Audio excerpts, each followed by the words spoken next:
Ladies and gentlemen, welcome back to Myth Vision. We are having another story time. We're going to dive deep into someone's personal life and take you on a journey from cradle to where they are today. And I'm going to introduce our guest in just a moment, but to make this very clear, if you're watching this and you have a story where you have gone through transitioning out of the faith or out of Christianity, you're not alone.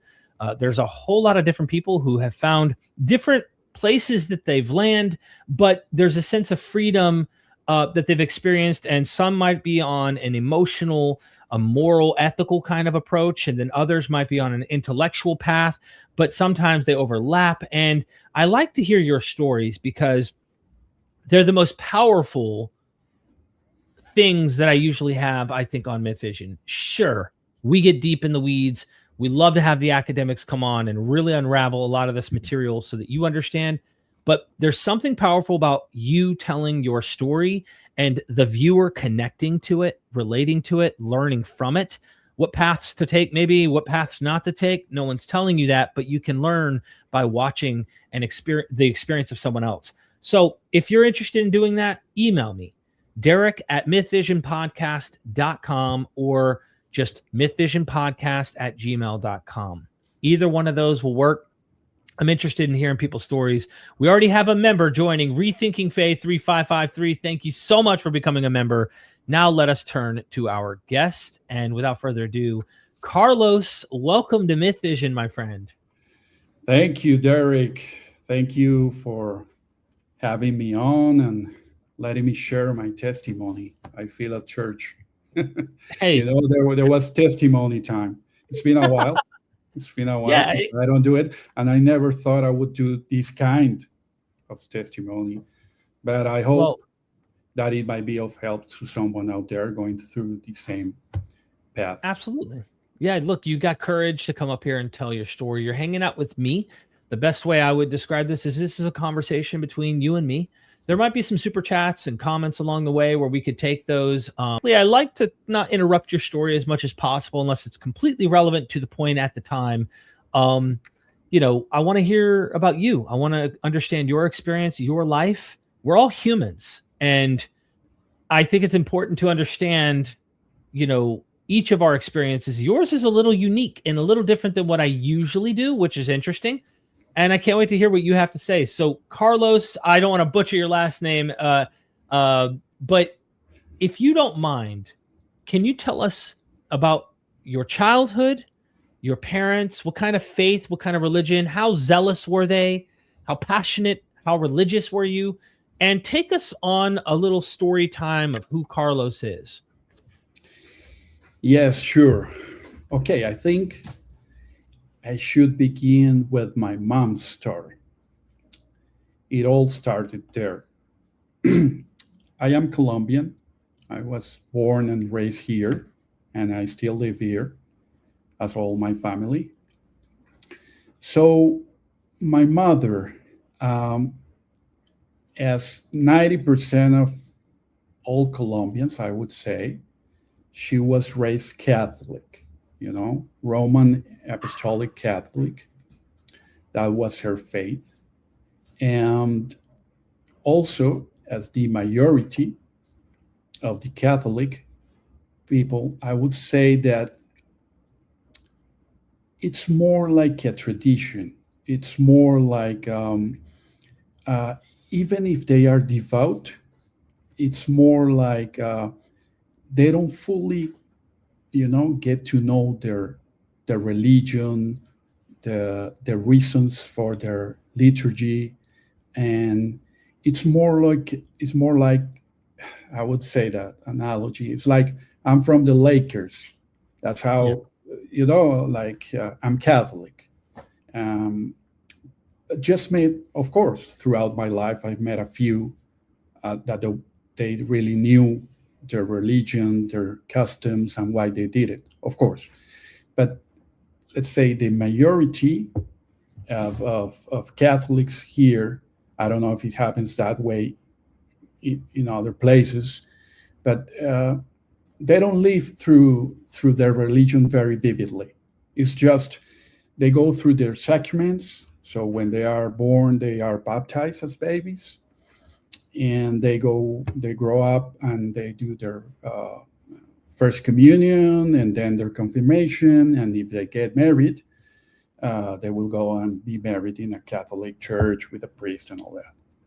Also, when you are about to die, they will anoint you, the priest and all that. So even though they held these as customs, that they're not really fully aware of their faith and convictions. That's how majority of Catholics live here. Um, It makes sense. I mean, yeah, it's their tradition. it's tradition. No need to like question, no need to go too deep. Just go and believe, and do your practice, be a good person. And that's it. And they don't really No, study a lot of it, most of them. not even be a good person. You can be a worldly person and still be Catholic. And you go to church every now and then, and maybe on Good Friday, and you put the cross here on the Lent, all that stuff. So that's how my mother grew up. So, and I'm mentioning this because it is important. Let me tell you why. So she grew up like this. She went to a Catholic high school with the nuns and the priests and all that. Okay. But more or less 3 years before having me, so when she was in her 30s, she was born again. So someone in the family, I think it was an aunt, I think it was an aunt, shared the gospel, from the Protestant evangelical, current. So she shared the gospel to my mother, and my mother was born again. So this is a major issue in our lives. Because I'm sure, trust me on this one, if we would have remained Catholic, if my mother, didn't convert to evangelical Protestant Christianity, I'm sure I'll still be there, So it is very important to mention that, it's a landmark. So it brought a new.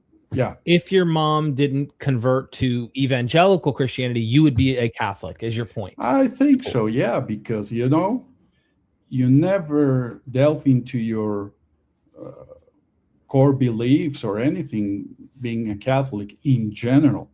I know there could be Catholics out there watching this and saying, yes, I do. But, handful, I met a few, but it's not common.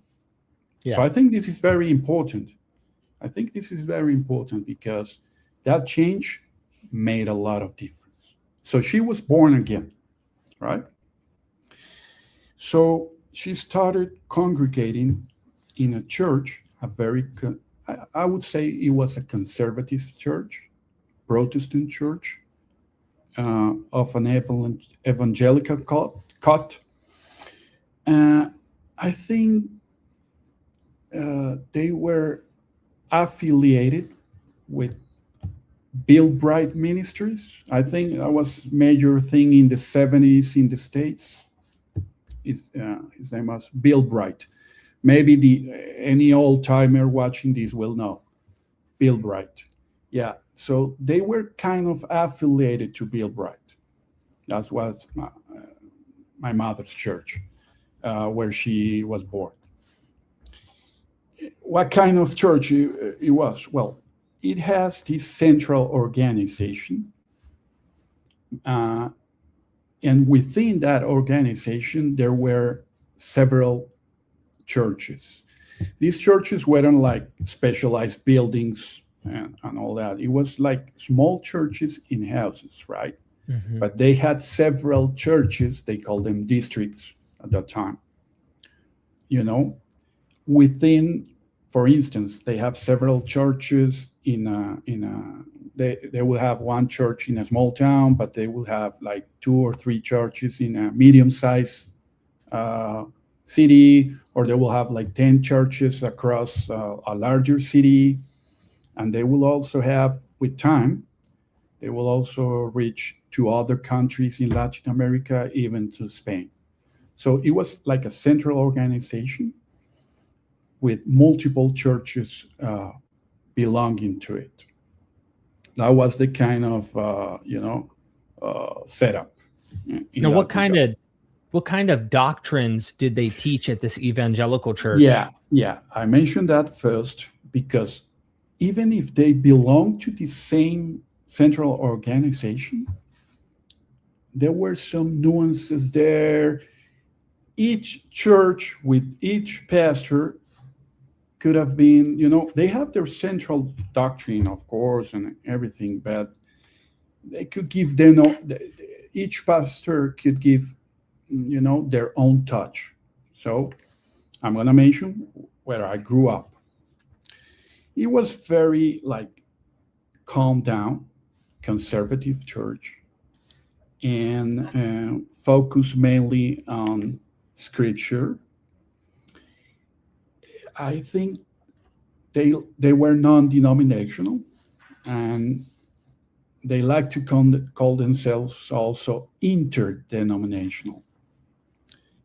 I think that was very important in the sense that they didn't like to, identify themselves with something in particular.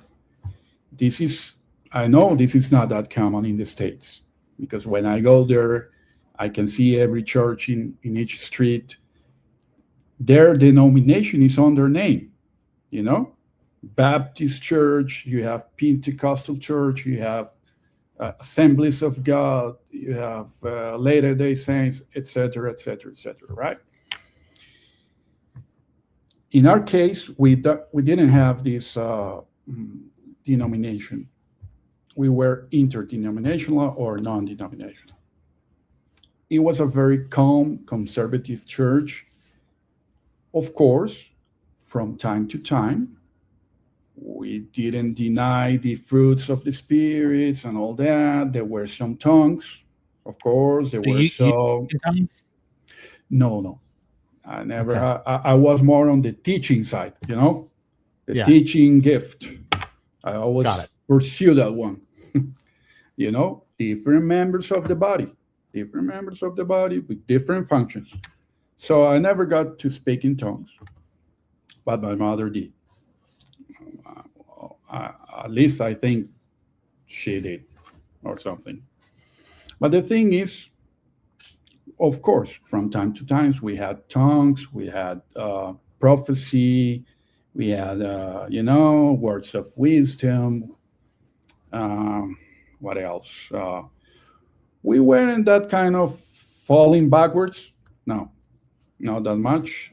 Not usually, but from time to time, casting demons, maybe at some points. Sulfur smells, Yeah. and I and know that what you're kind of, talking about. when Yeah. sulfur smells. Oh, yeah. Yeah. So from time to time, so that we weren't look at NGO type of organization. We were a church, so we needed some supernatural stuff in there. But in general terms, it was a very traditional church. Just calm down, mellow, nothing extraordinary. That's where I grew up. I cannot Gotcha. speak like for all of the churches that were, part of the central organization. So My just mom, so I was just gonna say, just so I understand from your mom was devoutly born again, and you were born into this kind of church. Where was your dad in as far as his beliefs? okay, good question. The dad. Okay, the dad. My dad wasn't that religious. Of course, he accepted like God in general terms. Maybe he was raised, or I heard of this, but maybe he was raised within some sort of Presbyterian uh, doctrine by his father. Uh, but well, since I know him, he wasn't that religious at all.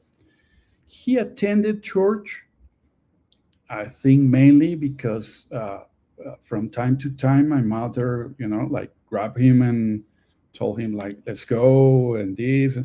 You know how I view my dad always like a very practical guy. So how I think he related to church was in this manner. Yeah. Uh, Makes sense. look, in this manner exactly, like when he needed something from his job or his work, or he was going through a bad situation in life. So he asked my mother, "Look, please, like pray for me," or things like that. It was like his token, like, okay, please pray for me. And with time, it worked. From time to time, things got better at work, or he got a new opportunity, or he made some business, and so that was his relationship to the church matters. He went there more on it was convenient, but Right. not because he was truly or deeply moved by it. Uh, I don't think he was always suspicious on the monetary and economical stuff around it, surrounding churches. He didn't like that side. He saw it like, these guys are, taking advantage or whatever. I Yeah. think that was his mindset. Yeah, So yeah. dad was I like to see him as like a foxhole. He's a foxhole prayer kind of guy. Like things go bad, let me ask God for help. But then he didn't usually like live the religious life. He just, when he needs help, help me, God, help me, but your mom was much more seeming to Oh, be yeah, a very religious definitely. woman. Now Yeah. describe yourself for us, because you're an infant born into a house where your mother's very religious, your father reminds me of my father. That's how my dad was.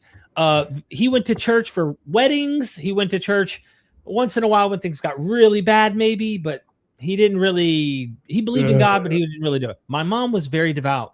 Um, what about you, Carlos? What did you Okay. believe? Did you really buy it? Were you really into it? Yeah. Look,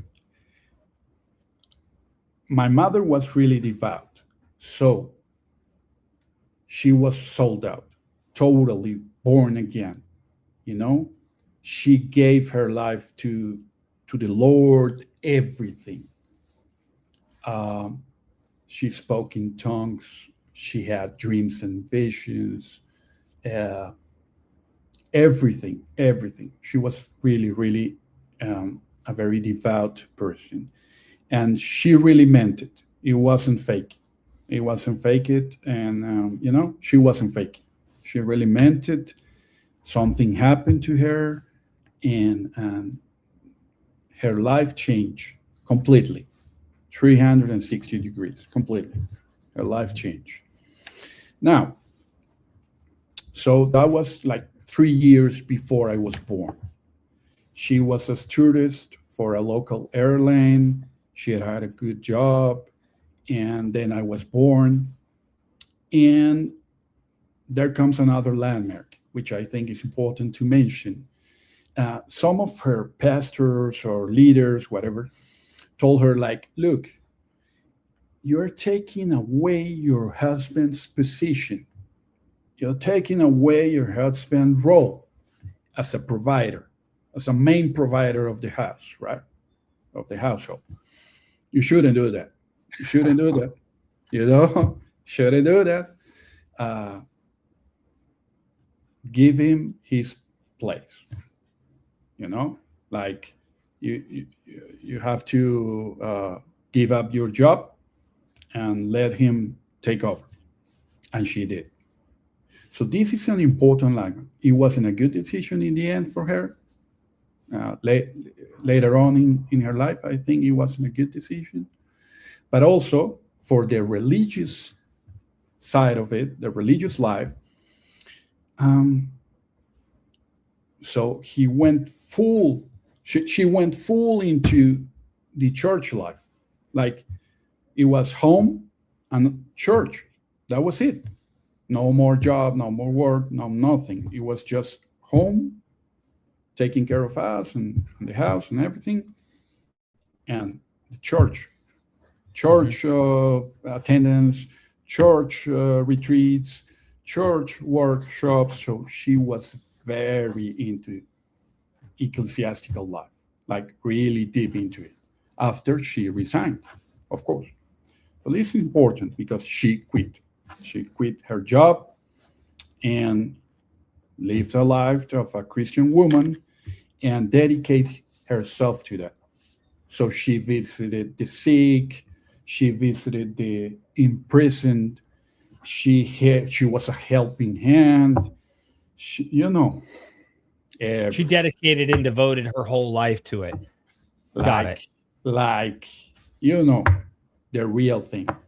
Yeah. She And you went. was as a child, is Yeah, I she was a bringing baby. you? Yeah, yeah, So I was a okay, baby, still a baby, still a okay. baby. So she went the whole way. Also, she went to Israel in these planned trips that the churches used to have or still have. You go to like a pilgrimage to Israel and all that, and she saw visions of the Lord there and everything. And well, she was totally sold out, convinced to the fullest. So I was a baby. As a baby, I grew up in this environment. Yeah? I grew up there. And at that time, my family couldn't afford, or it wasn't accustomed. Nowadays, it is a lot, is mandatory. But back then, uh, you couldn't. I mean, you couldn't stay at home and not go to the nursery. To the nursery, to the preschool. Uh, that was an option. You could stay at home. So I Right. stayed at home, and I went to church since I was a baby with my mother. You know, every meeting, everything, every activity, everything, everything. So from the very start of my life, I was involved in this world. And there's another key aspect of it because I knew a lot of people maybe in my same place or situation. But the thing is, I really liked it. I was into it. Yeah. Since I was a child, I really liked it. I like Sunday school. I like meeting with other kids. I like worship. I imitated when I was a child. I imitated the pastor, speaking, and they all laugh, like, "Oh, look at the kid," Yeah. he's gonna be a preacher, whatever. So this life appealed to me. It was attractive. So I thought, this is my thing. From very, maybe I made the saving prayer when I was 4, and everybody was like shocked, or maybe 5, like, oh, this guy, this kid is anointed, whatever, how you Yeah. think when you were, in that last I age. wasn't that young doing what you're doing, but yeah, I was a little older. But yeah, Yeah. I know what you're talking about, Yeah, you especially know in a what I mean? Like yeah, yeah. all the grown-ups are like, all the grown-ups around you, and like, oh, this is something. Something's happening here. And Huh? would you say that that maybe even influenced you to be more Yeah. into it, even more, double down, go deeper? You know what I mean? I went all the way deeper into meetings, reunions, all that, and so I grew up there and within the church. From the very beginning, I started knowing what a church meant. I started seeing like other pastors coming from other places. We belong to an organization, a bigger one. I noticed different styles, different people, different manners. So I started knowing what a church meant from a very early age. And I like it. I really liked it. It didn't happen the same with my brother, my younger brother. It didn't happen that way. He was more reluctant to go. And also, later in life with my younger sister, uh, she kind of liked it, but I'm not sure if she got the same sense of uh, closeness, or if she wasn't that into it. Yeah. So I started growing up, and then another landmark, which I think kind of, yeah, because I've heard many of your deconversion stories here, and I can relate to them in many points.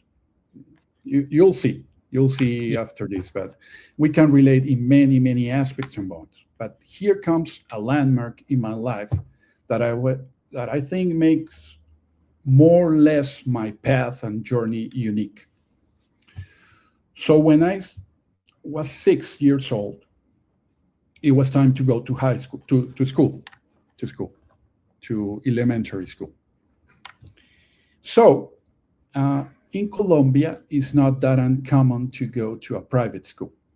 I mean, there are many private schools. A lot of middle class families can go to them and pick, from this, from that, no problem. It's not like, you have to be super rich or anything. It's quite common, more or less. But the thing is, we couldn't afford the prestigious one from the city. At that time, I lived in Barranquilla. Barranquilla is up north in the Caribbean coast of Colombia. It's a city well known for being Shakira's birthplace. Shakira's singer. Yeah. And she's from there. So I was living there. And it came the time to go to school. So the thing is, we couldn't afford the prestigious ones, okay? But then my father saw the opportunity to get me into the Hebrew school, the Jewish school, which wasn't that pricey. It was a money thing, It was an economic matters. Like, it was a good school. It has some. It was prestigious in the academics. It performed well. Like the students perform well in the state exams. Like it was prestigious for that, but it wasn't that pricey, so we could afford it. So my father, who was a late person, and my mother, who was very devoted for Israel and the Jewish people, they didn't see anything wrong in me going to the Jewish school. So there's another key difference between what people might be watching this and saying, well, how the world, someone who's not Jewish is going to a Jewish school? How's that? It's insane. Not in the case of Barranquilla. Barranquilla, you don't have that many Jewish people.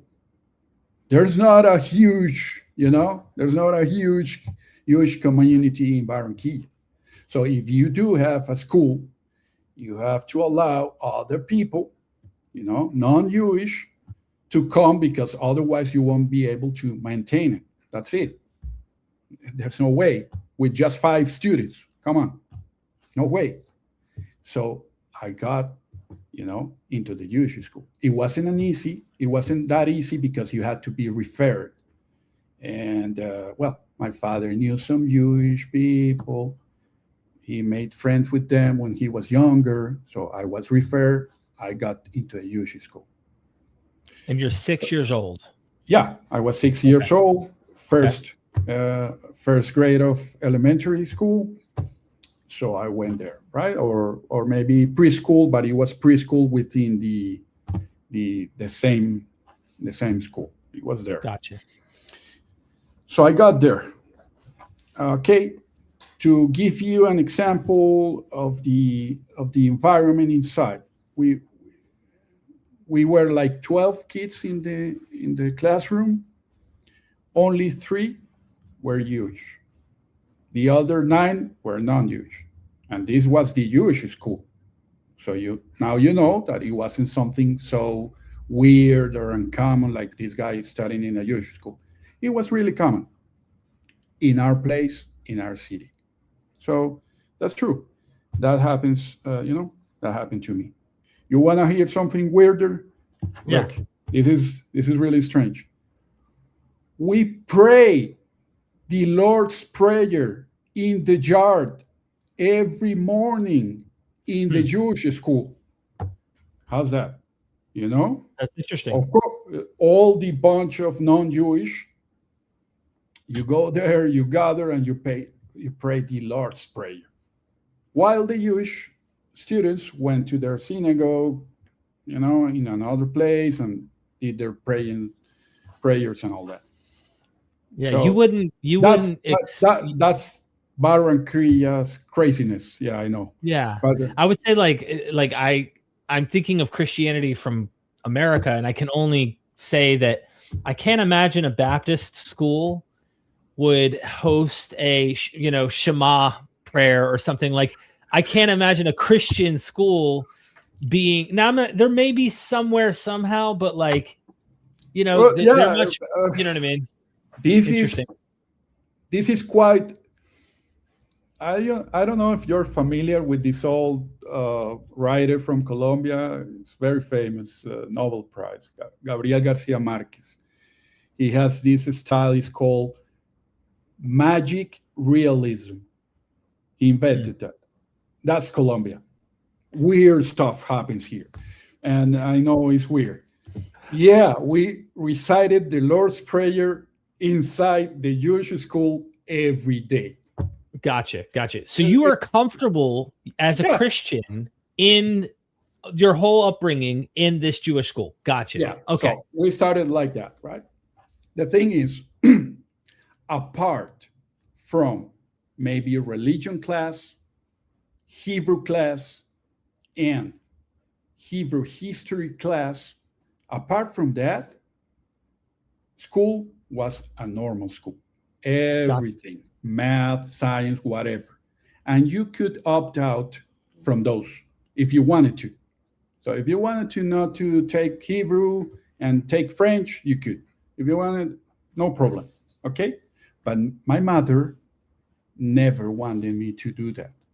I think because she was very fond of Israel, I think deep inside her, she wanted me to know these concepts firsthand. I think she thought to herself, like, I'm not going to take him out. I want him to know this firsthand. I want him to know about Jewish religion. Right. I want him to know about Hebrew history. I want him to know about all these key aspects which nourish my faith, my Christian faith. Mm-hmm. So for her, that was the basement, that was like foundation of all. So she deep inside wanted me to know about all these key concepts. So that's a major landmark in my life. So I grew up within this Jewish school, and it was sort of weird and all that. But at age 9, more or less, maybe almost 10, my father got promoted. He changed work, and we were supposed to go and live in Bogota. Bogota is the capital city of Colombia. So it really changed our lives. So we went from a small, medium-sized city to go to the capital city.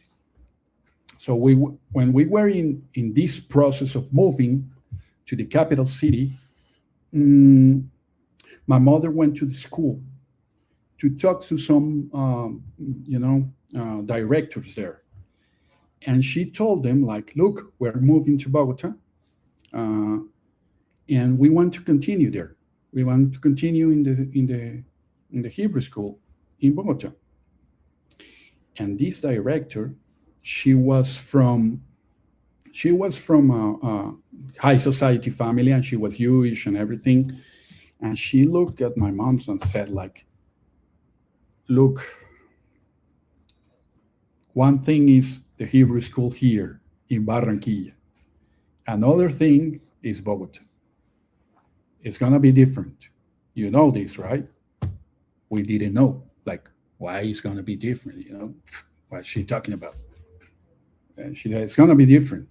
Jewish community there is not like ours. It's not this."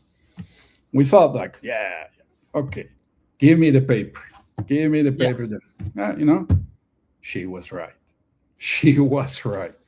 So when we moved to Bogota and I started attending the Jewish school in Bogota, things were reversed. Now I was almost the only one who was not Jewish, in my classroom, and the other 30 were Jewish. No more Lord's Prayer, of course, and the real deal. Like, get to know from the inside the Jewish religion, its core beliefs, um, liturgy, tradition, holidays, everything I knew from the inside. So you name it, all the holidays, all the different customs, everything, everything was there. So it was quite different. And that made a lot of difference. I really, when I was in Bogota and I graduated from that high school, that's where I got to know, I got to know very well, uh, like the Jewish belief, the Jewish customs, and everything. Going and graduating from that high school. So it gave me an insider perspective, Yeah. So this is the thing. While everything was happening inside the school, I still was a devout Christian. Like we gather on Saturdays. I don't know why. It was a custom in our church. Don't tell me. Not sure. I think it has to do with their fond of Israel and the Shabbat and all that stuff. Right. We gather on Saturday. Every Saturday I was in church. Uh, I was a devout Christian growing up. Of course, with my ups and downs, I wasn't a saint. I don't want to give that impression like, look, we have angelic here being, no. I had my, I was growing up. I was a kid and a teenager, the ladies, whatever, I was just growing up. You're a typical teenager, but you really believed in Jesus. You were a devout Christian, and now you're going to the school. It makes me have to ask you, how did you compartmentalize, and then what happened, so you're holding on to your Jesus, but I can't imagine you're not seeing some issue here. I don't know. That's a good one, man. That's a good one. Yeah. Look what I did. Maybe this was infused by my church years or whatever. The thing it was that there was some kind of blindness. They were blind. They were blind to the truth. Like a cover, scales in their eyes. They don't see it. And I said to myself, oh man, I know why they don't see it. Like, I know firsthand why they don't see it. I don't know what blindness. Like, okay, but I had to hold on to it. Otherwise, I would have, deconverted at 16. I had Yeah. to grasp it, to hold on to something like, yeah, they are blinded. They don't see it. Because, of course, they don't see it. They have certain standards for what they consider to be the figure of a Messiah and all that. Hmm. And the Jesus doesn't fit. Come on. Did you ever have those questions or like conversations with some of their rebbes or any of the teachers or students and stuff in your Yeah, teenage years? yeah. They are very respectful, like the rabbis and all that. They try not to delve into these issues with the student or with anyone in general, because this has brought them a lot of hate and anti-Semitism and all. So they try to be a little defensive about it. They don't open talk about it Right. with you, right? Right. The the rabbis or the leaders or this and that. But I had a friend. I had a friend. He lives near you. He lives in Miami. I had a friend, Interesting. Paul, and I don't know. I think he was affiliated with Chabad Lubavitch, which is a branch, like a branch of Judaism, or some part of it. I don't know, like organization. I don't know how to Yeah. call it. Yeah, like a branch. And in that branch, they tend to be more open to the concept of welcoming other people who are not Jewish, and are more open to speak with people. They're not proselytizing, but they're open to debate and speak, and and make you think and all that. So I had this friend, and we had some conversations over time. Um, Not in a single year, but let's say at one moment, then another. I remember once, when you are in 10th grade, um, uh, when you're in 10th grade, you go on a trip to Israel, right? You go on a trip to Israel with all your friends and all that, from all the classmates. And I think we were passing through, or passing by this, this old place. I don't know. Um, and suddenly, um, are you hearing some noise? Is there a noise there? Yeah, I do. I hear it. Wait a second. Let me Okay. get out with the dog. Okay, no problem.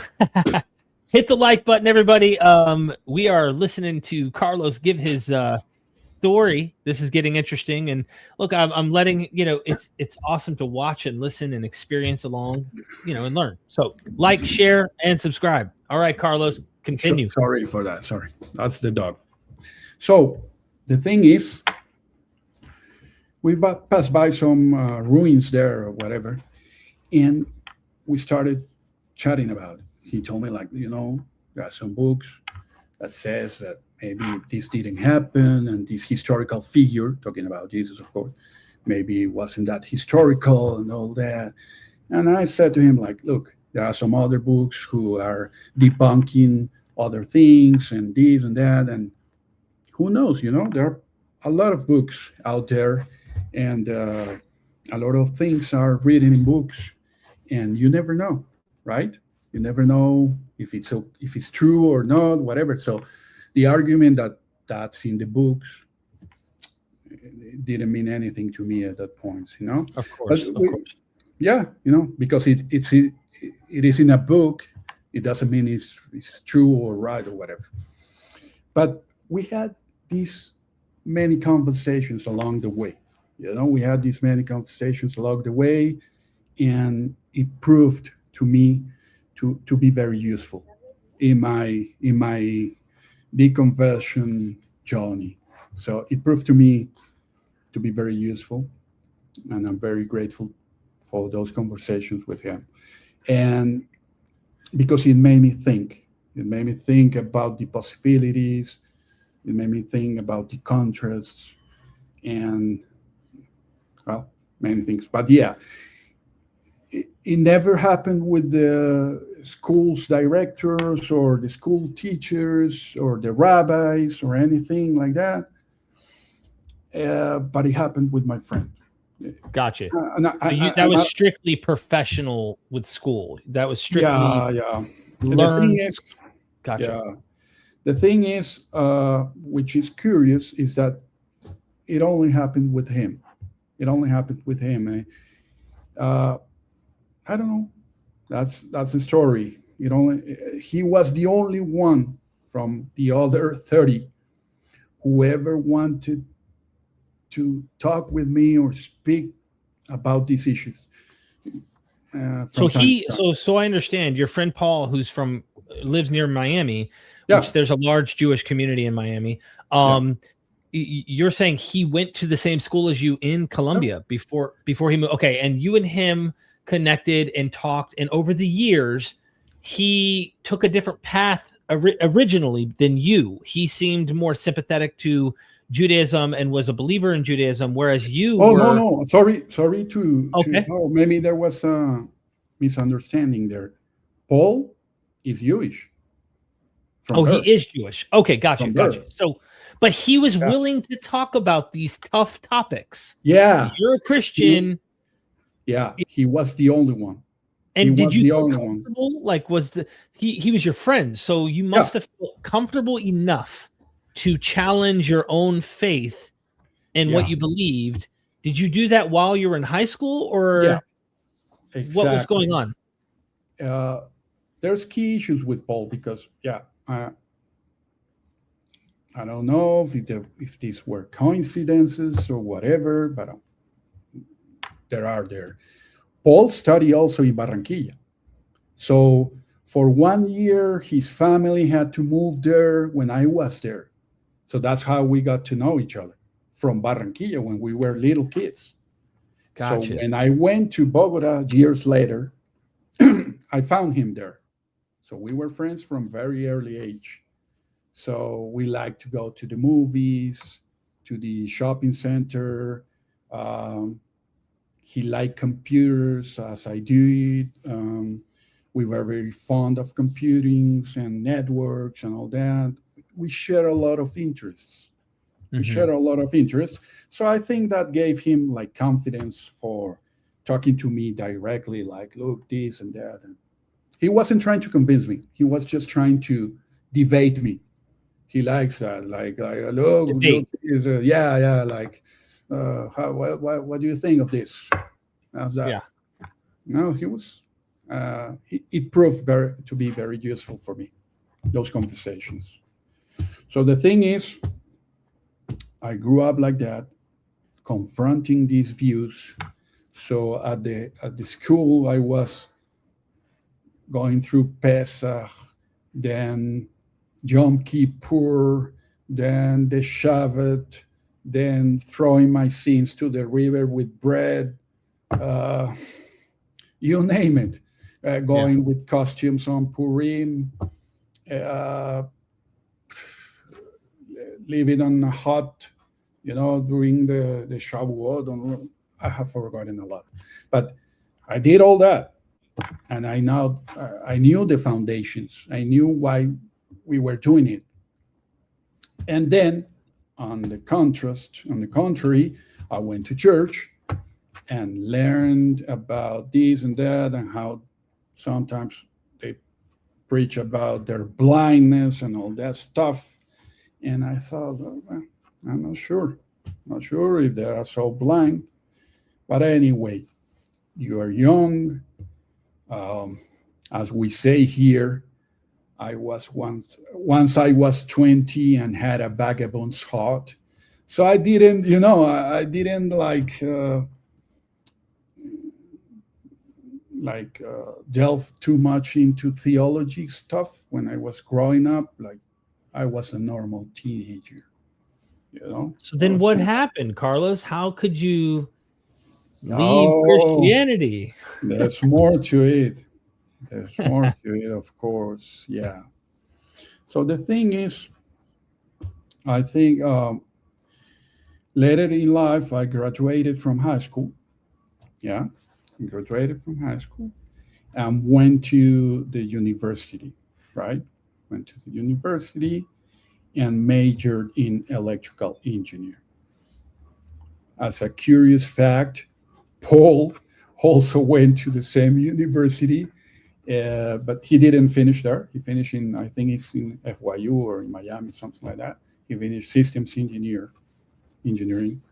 But we studied for a couple of years together at university. And of course, we continue speaking, chatting about stuff and all that. But the thing is, I went there, I studied electrical engineering. Um, I graduated from there. And one thing that left me, I think, equipped for life was the ability to learn. Curiously, it was the university's motto. It promoted it like you should be able to learn, to acquire the tools, you know, that will give you uh, the best abilities and resources to learn something. You know, you have to learn to gain knowledge because I think deep inside, deep down, they thought like, look, what you are learning right now is an electrical engineering. The next month, it's gonna be outdated. You know, I'm exaggerating, but that was the idea. So they gave me these tools. Um, it was a very demanding environment, so I had to really be studious and be a good student there, and got all these tools. So they really taught me to learn. So I was equipped with that, no problem. Church going and still going to church. Yeah, still worshiping, still testimony time, altar calls, yeah, like you like, but the real ones, the ones at church, the altar calls.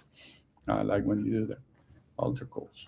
Yeah, Mhm. altar calls, committing, recommitting, just in case. You never know. You might Yeah. lose your salvation. You might lose it. You never know. You need to confirm. So I went up there many times in my life, right? Just confirming. You never know. Same. You know, and ups and downs, better times. You know, young youth.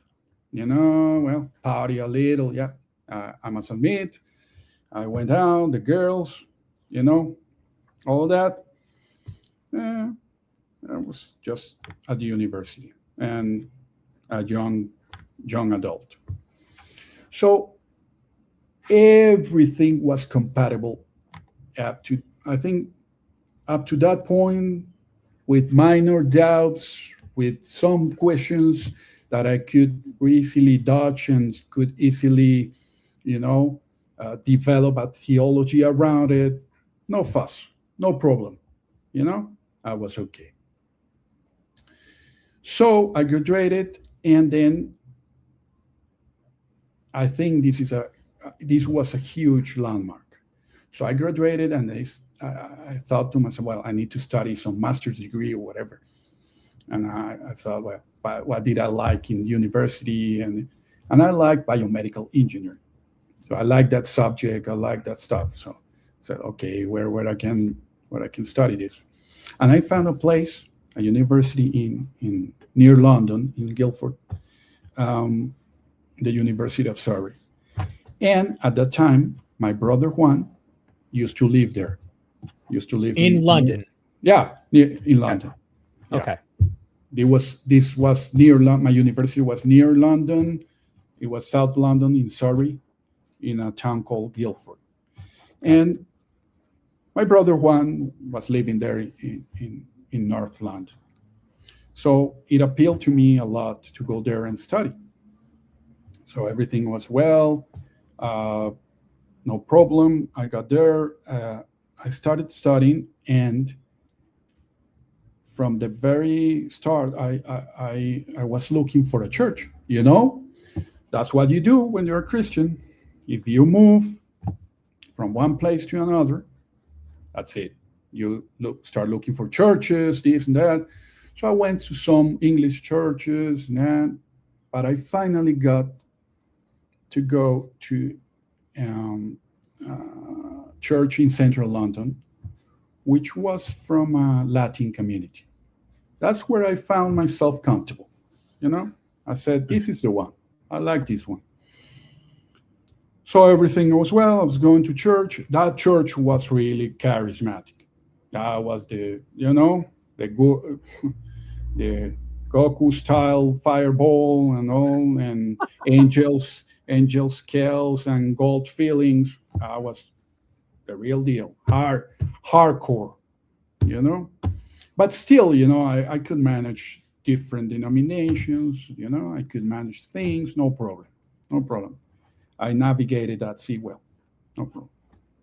But then here comes a key thing that maybe I'm sure your audience don't know this. They don't know this. I went to the bookshop. Since youth,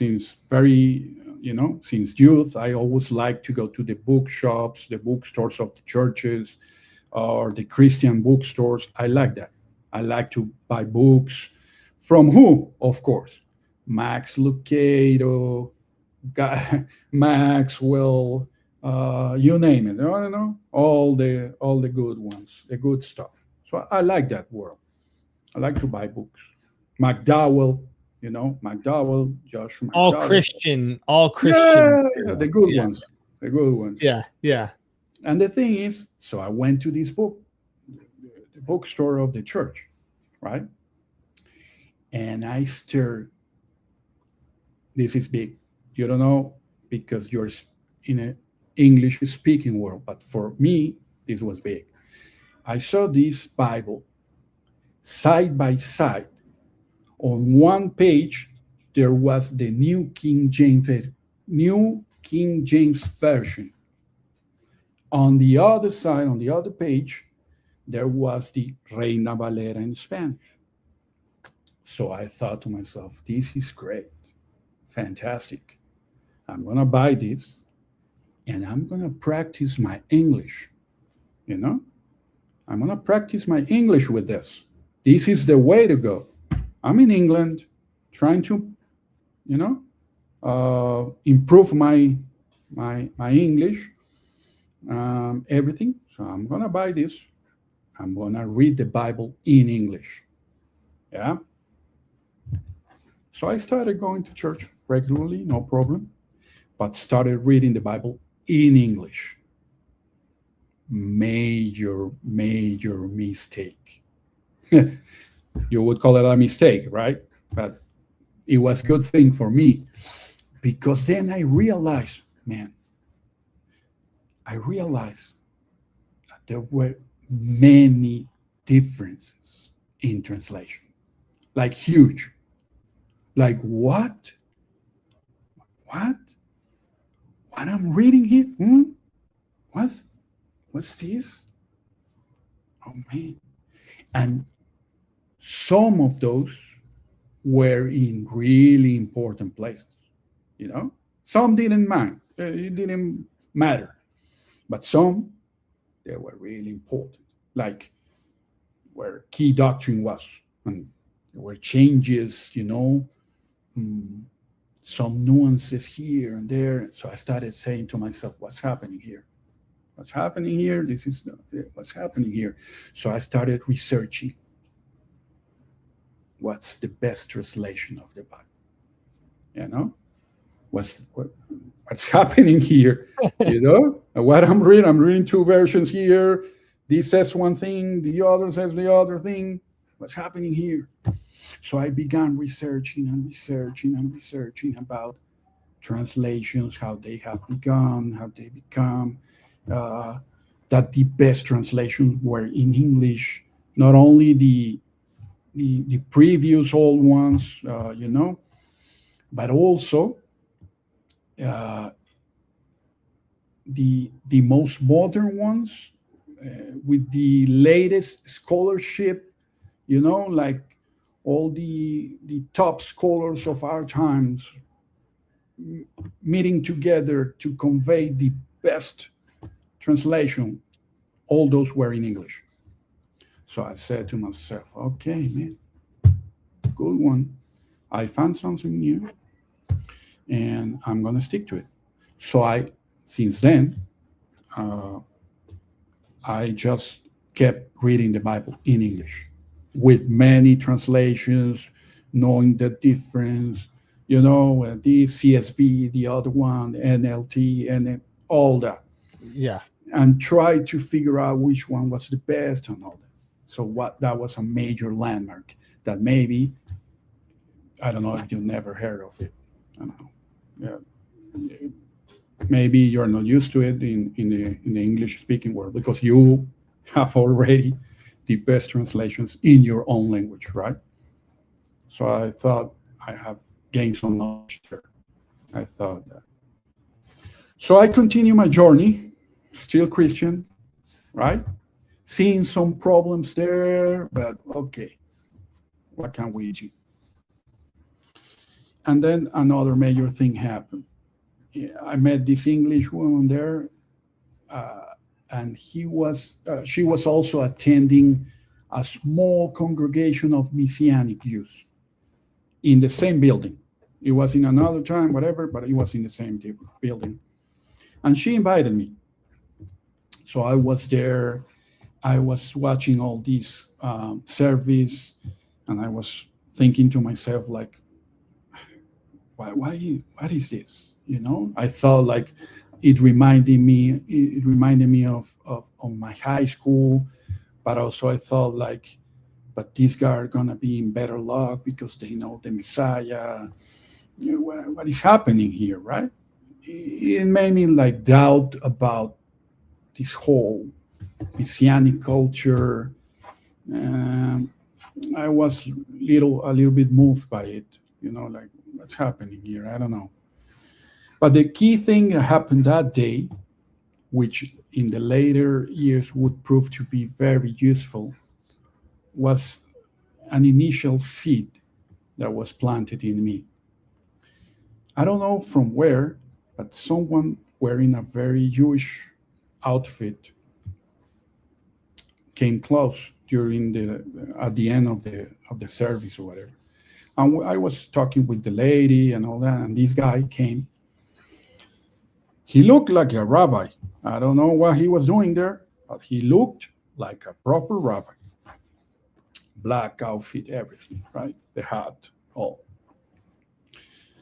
And he said to me like this, I don't know why, but he said to me like, look, do you know that the translation of Alma in the English is wrong? It's not to mean virgin. It's to mean, Young woman. And I was like, why are you saying this to me? I don't know. But that seed, he planted a seed, like, look, well, I came to this conclusion many years later, but I think that it made me like question myself, like, look, if you really think that English translations are good and are the way to go, the real way you should go, really, it's gonna be the source, the Hebrew, right? And at that time, the Greek, whatever, but the source. You need to go to the source language. Yeah. Don't just be, alleviated with just settle with these incredible English translations. Don't go to the source. But that didn't happen at that time. That's just a minor experience there. So I kept reading the Bible in English from then on. And this was a really important, a major issue in my life. So for you to know, this is for people to question themselves. Translations are important. Message is important if you're going to deal with it. If you're going to be religious, it is important. And if you can, the better way is to go directly to the source. So how old are you at this point in your life? At this point, 20,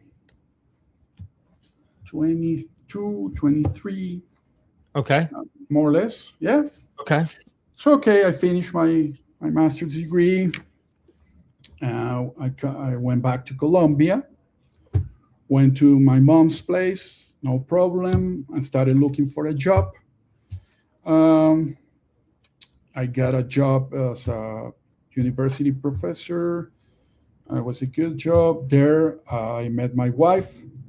She wasn't my student. Just for you to know, because people always say that you were her teacher or whatever. I just met her there.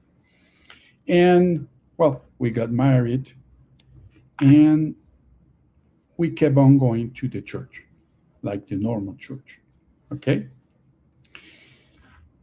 The thing is, I must mention one key aspect. Before that, when I was growing up in Bogota, I met the church I was attending to had this pastor. And there was a key issue that I forgot to mention. This pastor showed me something new.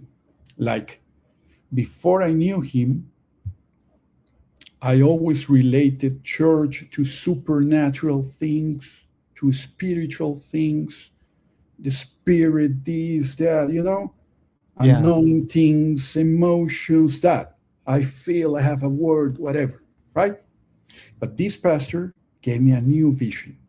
He taught me that things could be researched, that things could be down to earth, that you could extract knowledge from scripture, put it down to earth and make it, like tangible. It was something tangible, let's say earthly. It wasn't that supernatural, spiritual type of things. You could learn stuff. That was a key thing that I forgot to mention, because that was very important in my life. And I pursued that goal, to learn stuff, to be very studious, and to get to know God through my intellect, which was different from just feelings and I feel the spirit and anointings and all that. So this pastor had a lot to do with that notion, and was very important in my life. So I went back to Bogota, I married, and we started again going to church. And definitely, after some years in my life, I felt like an unrest, like I always had gone to the same church all my life, like this, within the same organization. And I was feeling a little bit, like going through changes in my life. I had a baby, struggling with life difficulties, as usual, work, this, that. So I felt like, what's happening, Like I feel really uneasy with things. And when you feel like that, that's when you start questioning yourself about deep stuff, like what's happening, am I doing the right thing, this and that, maybe I have a change, whatever. Suddenly, in the church where I was, then comes up the pastor and announces that he's splitting, he's parting away from the central organization. He said that, right? I'm splitting, I'm on my own now, and feel free to go. If you feel that you want to go, then you need to go to another church, to another place, no worries. You are like free, free from our relationship or whatever, right? There was a minor problem in there that he was my uh, my aunt and my and her husband were the pastors. Yeah, Gotcha. because we had some family there in the organization. So at the end of our days, we were going to this church where they ministered. But it was kind of tough, leaving family, it was not that good. But in the end, that was our freedom, right? He said so. My uncle said, "You're free to go if you feel." So I thought to myself, well, maybe this is the opportunity, right? Maybe this is the opportunity I was asking God for, or whatever. Maybe I might go, and I did. I went out of my family's church. I betrayed. It felt awkward, right? But the thing is, I needed to pursue my feelings, right? My things. So that's what I did. So there, I think comes. We're getting there. We're getting there. Don't worry. So there, I said to myself, where should I go? Of course, through all these years, I know the this fear. I know the Protestant churches. I know the environment. I know them more or less well, in the sense I've visited some, but I never attended another church in my life. Like in my country, that was my only church. So I thought, I don't know where to go, exactly. I don't know where to go. So I found myself like asking that question to myself, what should I do? Where should I go? So the thing is, once I went to my mother's house, and she was listening to this pastor's broadcast in the internet, and I asked her, like, "Hey, what's this? What's this church?" And she told me that she liked that church, and she liked their prayer meetings, prayer sessions. You know, my mother's whole spiritual foundation was laid on praying, on prayer. Do you know this movie called War Room? A Christian movie. It's called War Room.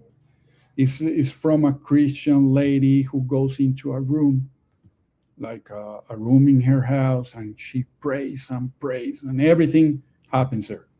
It's her war room, It's out there. War room. Yeah. Okay. That was my mother.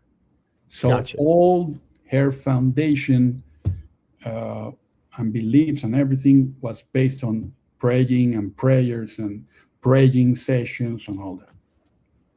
So she liked that church because they had these prayer meetings very early in the morning. So I said, okay, I'll give it a try.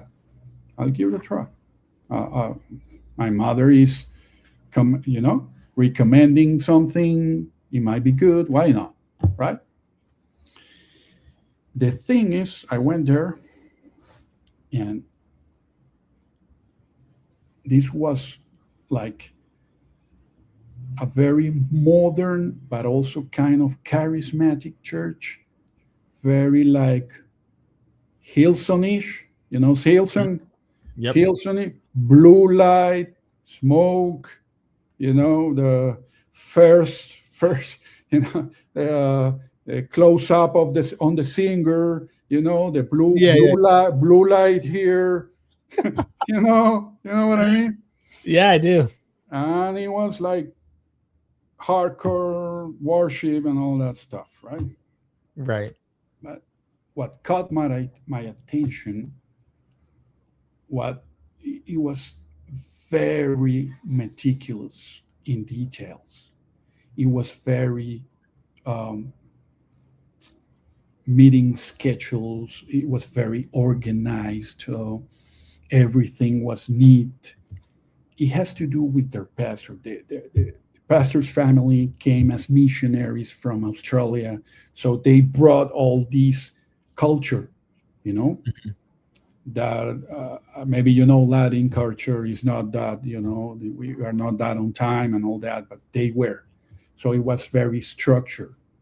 The church was very structured. It has a lot of programs, and and I think they had their sincere search.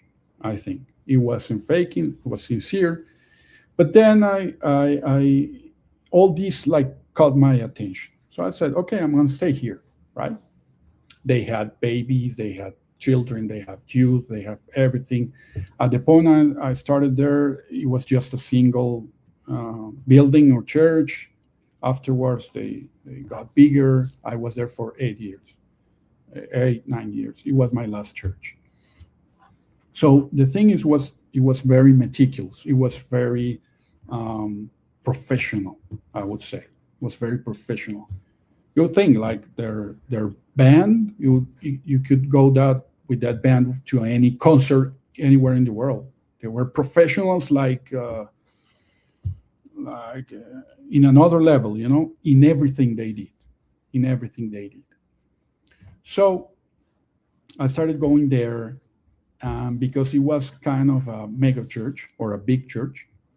Uh, they had these small groups, right? The small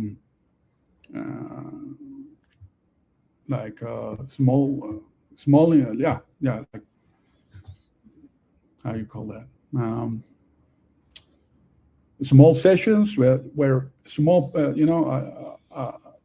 less small group joins, and you have your meetings and all that, and you have a major assembly on Sundays or Saturdays, whatever, and then you have small groups. They had Right. retreats, they had everything. You could be one of the service or the stewardess. You could apply for that. It was everything was very organized. So I started going there. My family was happy. My wife was happy. We had our kid, no problem. I was a server. I did some service there, helping people and opening doors and these kind of things, right? Um, and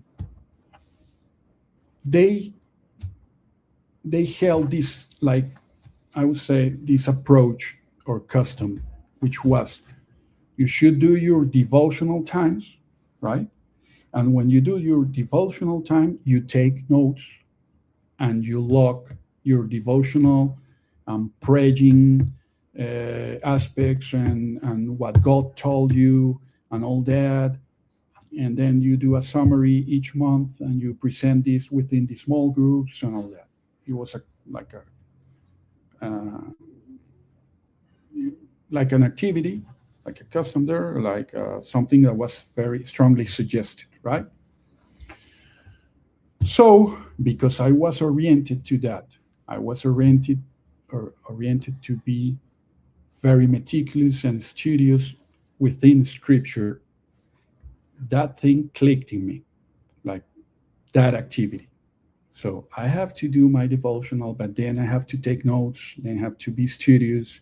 Then I have to mm, be very thorough in all this. Make some summaries. So everything here, like, I was very pleased. Like, I like this one. I like this one. So it reminded me of a couple of sermons I heard back in my days at Bogota, at the first church, and also in London, where the pastor said the best way to get to know God is through Scripture. That's the modern way. That's the best way. Yeah. So if you want to get to know God, you should focus on Scripture. So this really clicked on me, and this activity remind me of that. Like, okay, this is the way.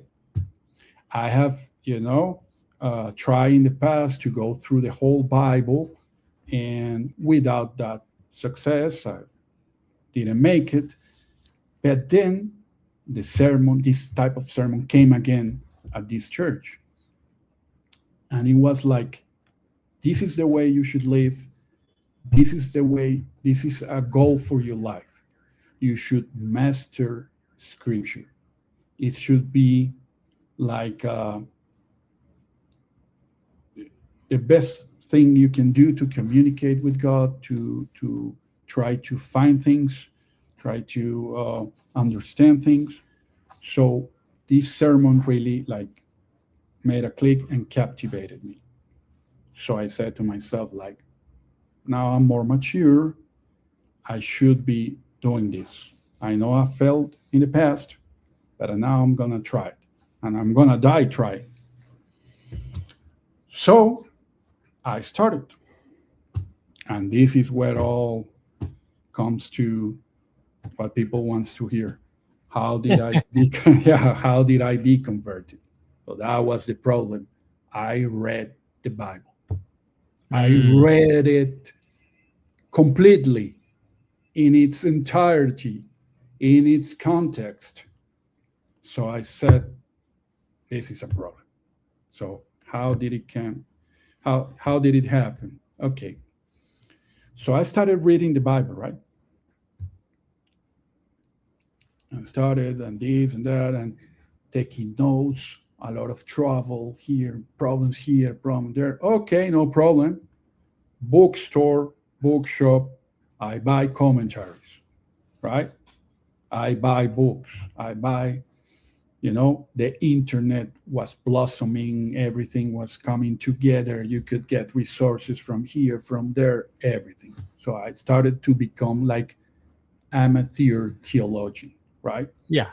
Trying to find the key aspects and to hold to, these things, and try to understand more fully every aspect of the Scripture. Well, so I started like this,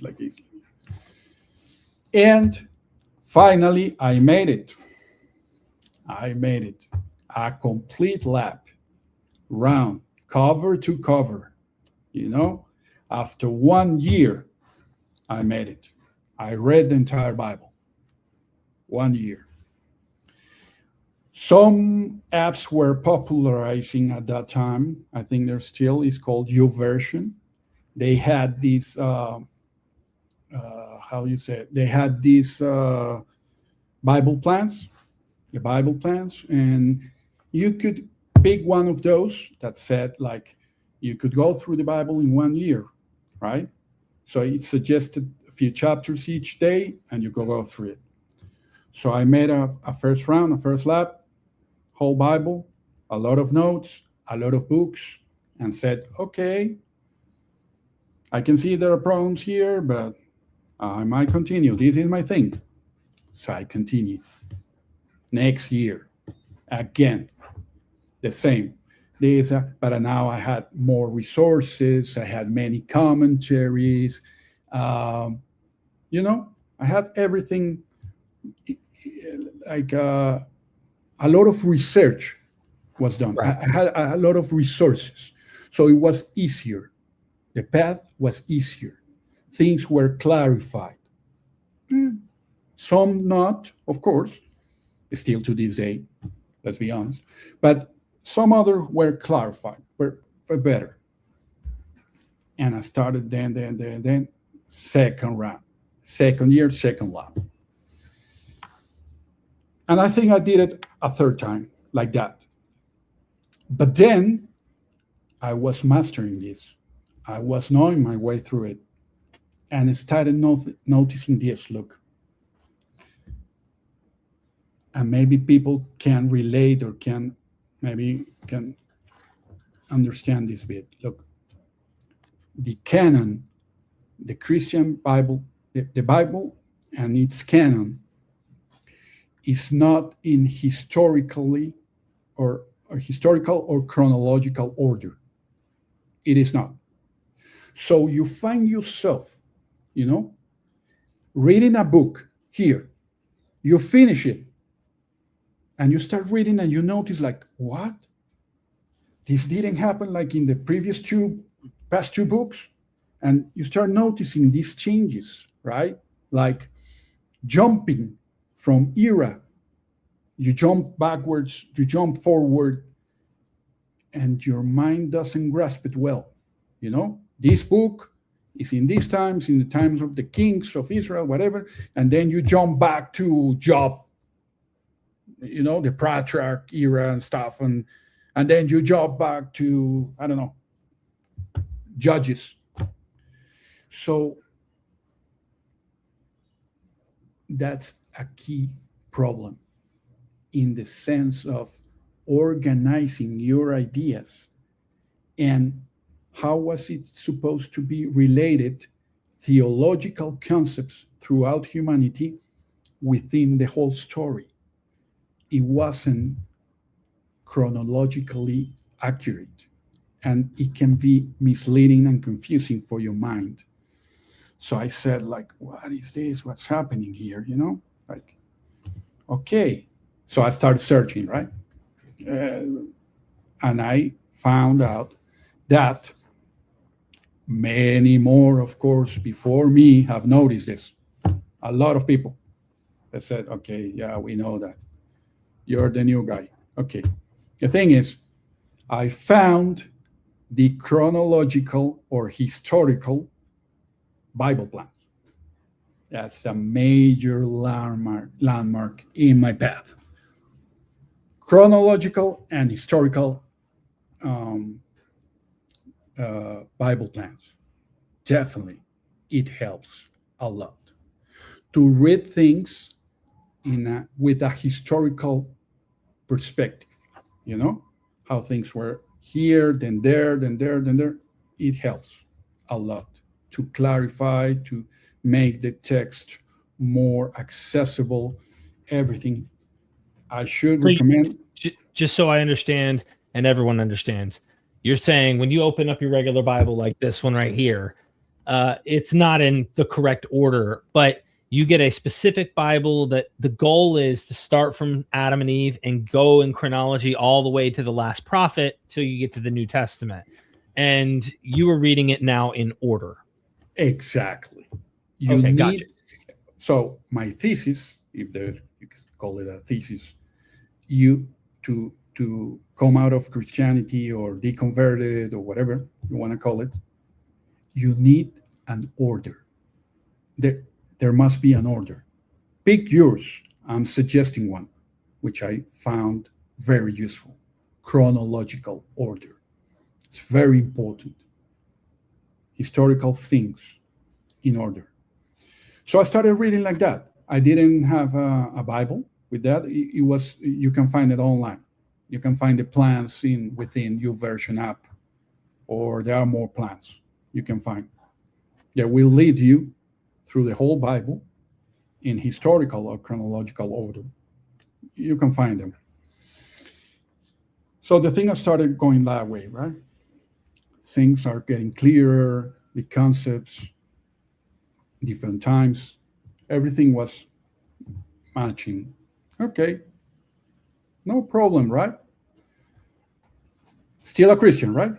No problem. The thing is,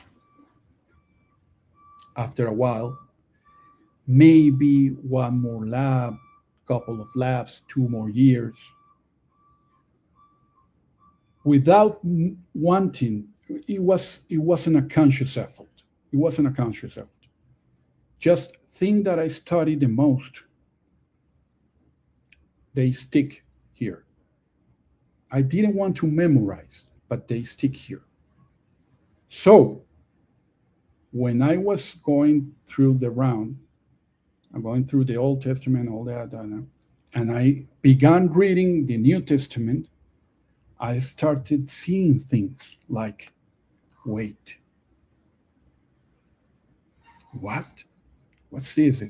Because as it is written, as it is written, and I said like, wait a minute, I've seen that one before, yeah, but not sure, not sure if that's what it says.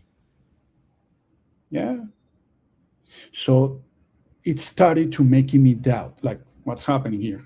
So at first I started like reading back and, oh man, this is weird. Hmm? This is not the meaning of what it's quoting. What's happening here, you know? And then also major concepts of doctrine, doctrinal concepts. They were like in contrast. They didn't fit with, the whole thing. We came like, whether you believe in it or not, right? Because I understand a lot of your audience is not believers. Okay, Mhm. but there's like a constant. There's coming something like a line, right? You do some works, you have some commandments, you are morally accountable, whatever, and then you come to the New Testament, and then things start to get messy. It's not like that. Not even messy in regard to the Old Testament, messy within the different books of the New Testament. So Right. you start reading this one, and you go from this one, and then you say, okay, I got the good doctrine, I have it, and then you start the other book, and then, well, man, now what do I do? Here it says something else. And then you start the other one. Oh, no, I'm back at it. I'm good now. But then you start the other one. Even within the New Testament, you start, seeing these seemingly contradictions among their own books. And the worst ones they have to do with the Old Testament quotations. Okay? You start thinking like, what is this? I mean, what's happening here, Well, it's time to spend some money in resources. It's time to go for JJ, John MacArthur, and George Piper. You know them? Yeah. JJ. Yeah, the couple. So I bought a lot of resources, scholarly papers, trying to figure out what was happening here, commentaries. And man, what strikes me the most is that if someone, I'm not, an apologist of this. I don't go proselytizing, but sometimes, from time to time, it has happened like a couple times. Someone asks me this, and I like to open with these bits. You wouldn't imagine what Christian scholars, look, these are not agnostics. These are not atheists. These are not lunatics. These are the elite, the creme de la creme of Christian theology in our days, have to say about what you just mentioned. You wouldn't imagine what you find in books. So that was really shocking to me, Derek. Like, man, are these Christian people talking here? Are these really Christians? The best theological seminaries, all that. The best. JJ, come on, JJ are great. I know I don't follow their teachings no more, but I have deep respect for them. So I bought a lot of resources, books, trying to fix things, fix things. Like, let's fix this. It was worse. It was worse. The ending of Mark, and then you find a footnote up down there that says, Yeah, we know it's fake. You know, it was a forgery. It is. And I was like, what? Are you a Christian scholar? What are you accepting this? Just to put an example Right. in the top of my mind, but you know what I mean. You know what I mean. Yeah, there's so many that you So, could give. Yeah, yeah. and the thing people don't know is this: a lot of Christian commentaries, a lot, most, they treat these problems. Some very honest, accept it. I remember reading some of the commentaries of John MacArthur. I really appreciate the guy. I remember reading it, and in some places, difficult ones, he accepted mystery. He said, we don't know. We don't know this one. There might be mystery here. Enduring mysteries throughout Christianity. There are. And some honest people accept it. Like, we cannot explain this contradiction. We cannot explain this one. This one's too hard. So I found all this. And man, it was a decade of struggle. A decade. I wasn't going to go without a fight. Come on. You were damn sure weren't. You were You know? fighting. You think I'm gonna be, defeated this easily? I'm gonna fight. I'm a Christian. I was happy being one. Really happy. That was my identity. I was gonna, forsake all this. Come on, more books, more commentaries. This. So when I was going through all this, right, all this struggle, I came up with a solution. I said to myself, okay, I don't care about all these mildly wrong Old Testament quotes. Yeah, right. I don't care. I just need to concentrate myself in the new thing, the new covenant. I'm going to concentrate myself there. I'm going to find the best doctrine and I'm going to stick to it. That's the way to serve God. So I started like, well, I'm going to find it. And I was, praying, asking to God, what's the real thing here? Show me. Where should I stick to? There are so many versions here, these Galatians, Hebrews, Romans, you name it. So I was watching TV, one of these Christian channels. You have them on TV also in the States. Christian evangelist channels. I don't watch it that often because I consider them a little bit flawed in their doctrines and all that. But at that time, there was this pastor talking. He was there. And as soon, like 1 or 2 minutes after I tune in, he said something like this. He said, the most important book for Christians regarding Christian doctrine, something like the Bible within the Bible, is Romans. Romans is the constitution of the Christian, he said. He's a very well-renowned pastor in Mexico. He said, this is the constitution of the Christian. So I said to myself, that's the answer. That's the way to go. God's speaking there. That's the way. Romans. Perfect. Romans. Okay. So I said, I'm going to figure out Romans. Before that, I researched, and this was not an isolated opinion of him. If you look for it, if you look quickly on the internet, definitely the per excellence book in terms of Christian doctrine, the higher one, the lofty one, is Romans. It has been like that since all the old theologians, all that stuff. Romans. So I said, okay, I think he's right. He's not talking, So I started reading Romans, right? So I read the whole Bible through 1 year, right? And Romans, I read it in 1 month.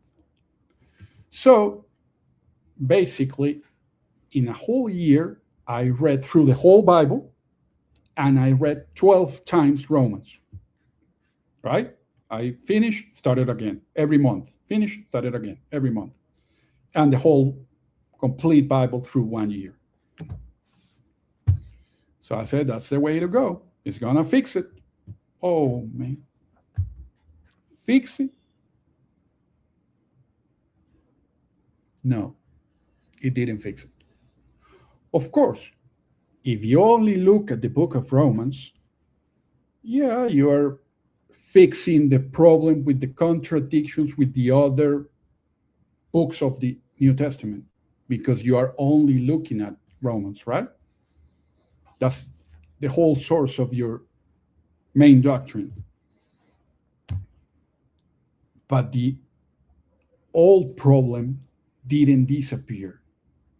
And it was one of the worst examples in the New Testament you can find. The Old Testament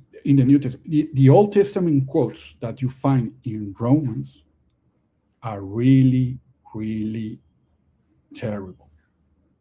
They are like, that's where I started to deconvert. After many readings of Romans, because it was only Romans I was, concentrated in, I had a lot of time to really check the quotations. And I took the time. So that at that point, when I was around 30 something, that's when the first time I accepted the possibility of being wrong in my faith. Just because I read Romans too much and compared the Old Testament quotes in it with it. So that was a key moment. I was going through the whole Bible, but then Romans many, many times. There, finally, after some years, I accepted it. Like, okay, years, commentaries, theological things, these that I'm trying to hold it together. Man, I found some explanations. They were so far-fetched. It looked like interstellar movie, from you go through a wormhole and you go through a verse, to the middle of the verse, and that was at the present time. But then from the middle of the verse onwards, it was in the future messianic times. What? Things like that, man. I like hearing, I like listening to Bart Ehrman's, and I can make a comment about him later. But I like listening to him in your show because he always says, like, you can, you can make everything work. I don't know how the words he uses. If you try hard enough, you can make any contradiction not be a contradiction. But you have to force it. You know what I mean? Yeah. You have to, you have to twist some arms there, like really hard. Like half the verse this time, half the other. What are you talking about? It is Or weird. even the example you brought up earlier, the rabbi who planted, the guy who looked like a rabbi planting the seed, the Alma is a young woman. Oh Like man. all of that Oh starts to come back, right? Now you're really taking your whole life as like a movie, and all of the things that don't add up start to show, it seems. Like you're starting to think about them. yeah, man. The thing with Alma, I don't talk that much with people, but sometimes, okay. So people really, I like to say to people, look, man, this is basic reading comprehension. This doesn't have to do with the word itself. Like, let's take the word for granted. Don't look at Alma. Read the paragraph. Read it. Please read it. Yeah. The context. Yeah. It is about a child and the years or the age of the child coming to a certain age, and then you will see something if it happened, right? Right. If you believe it happened. Yeah. Right. You will see it because the child is now 2 years old. That's what it means. You know? That one is weird. People don't like to go to the basics. What? How in this world would you think that the virginity of someone at that time, not even in our time, but at that time, would be a kind of sign to a people? Yeah. How? Could you imagine someone in that time telling their neighbors, look, my virgin daughter just got pregnant? It's a sign. My wife It's always. a sign. Yeah. Yeah. What would you think if someone said they could have stoned her to death? Yeah. That's it. In the New Testament version of the story, Joseph tries to leave the things there hidden. Mm-hmm. Precisely. The text says, like, he was a good man, he didn't want no trouble, he didn't want stoned to death.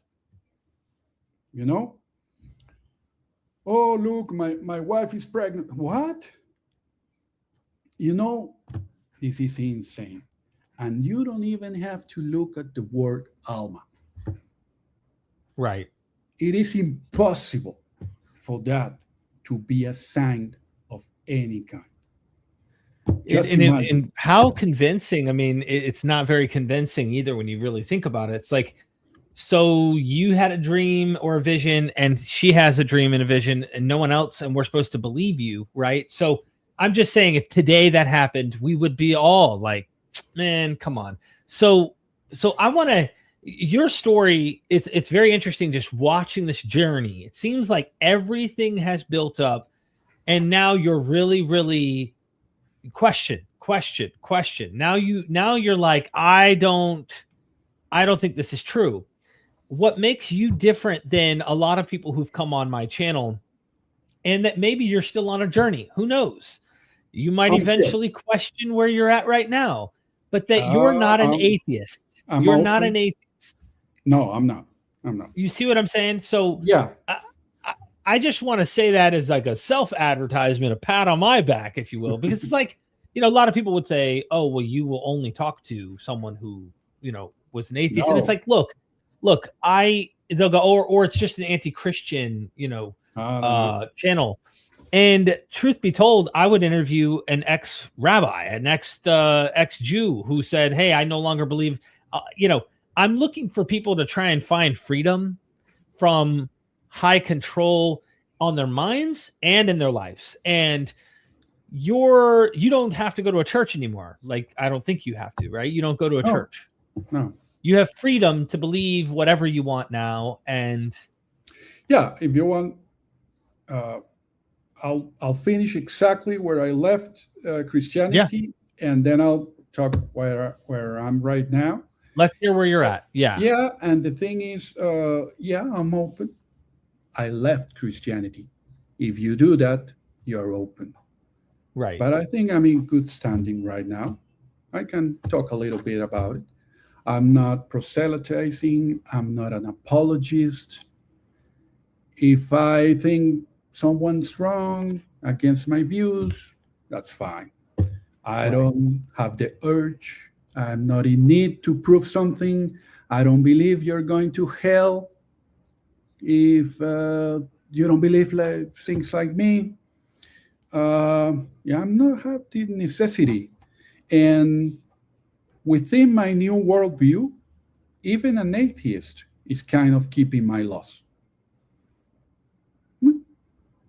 If you think it through, yeah, it is possible for an atheist to keep my laws, my own moral standards.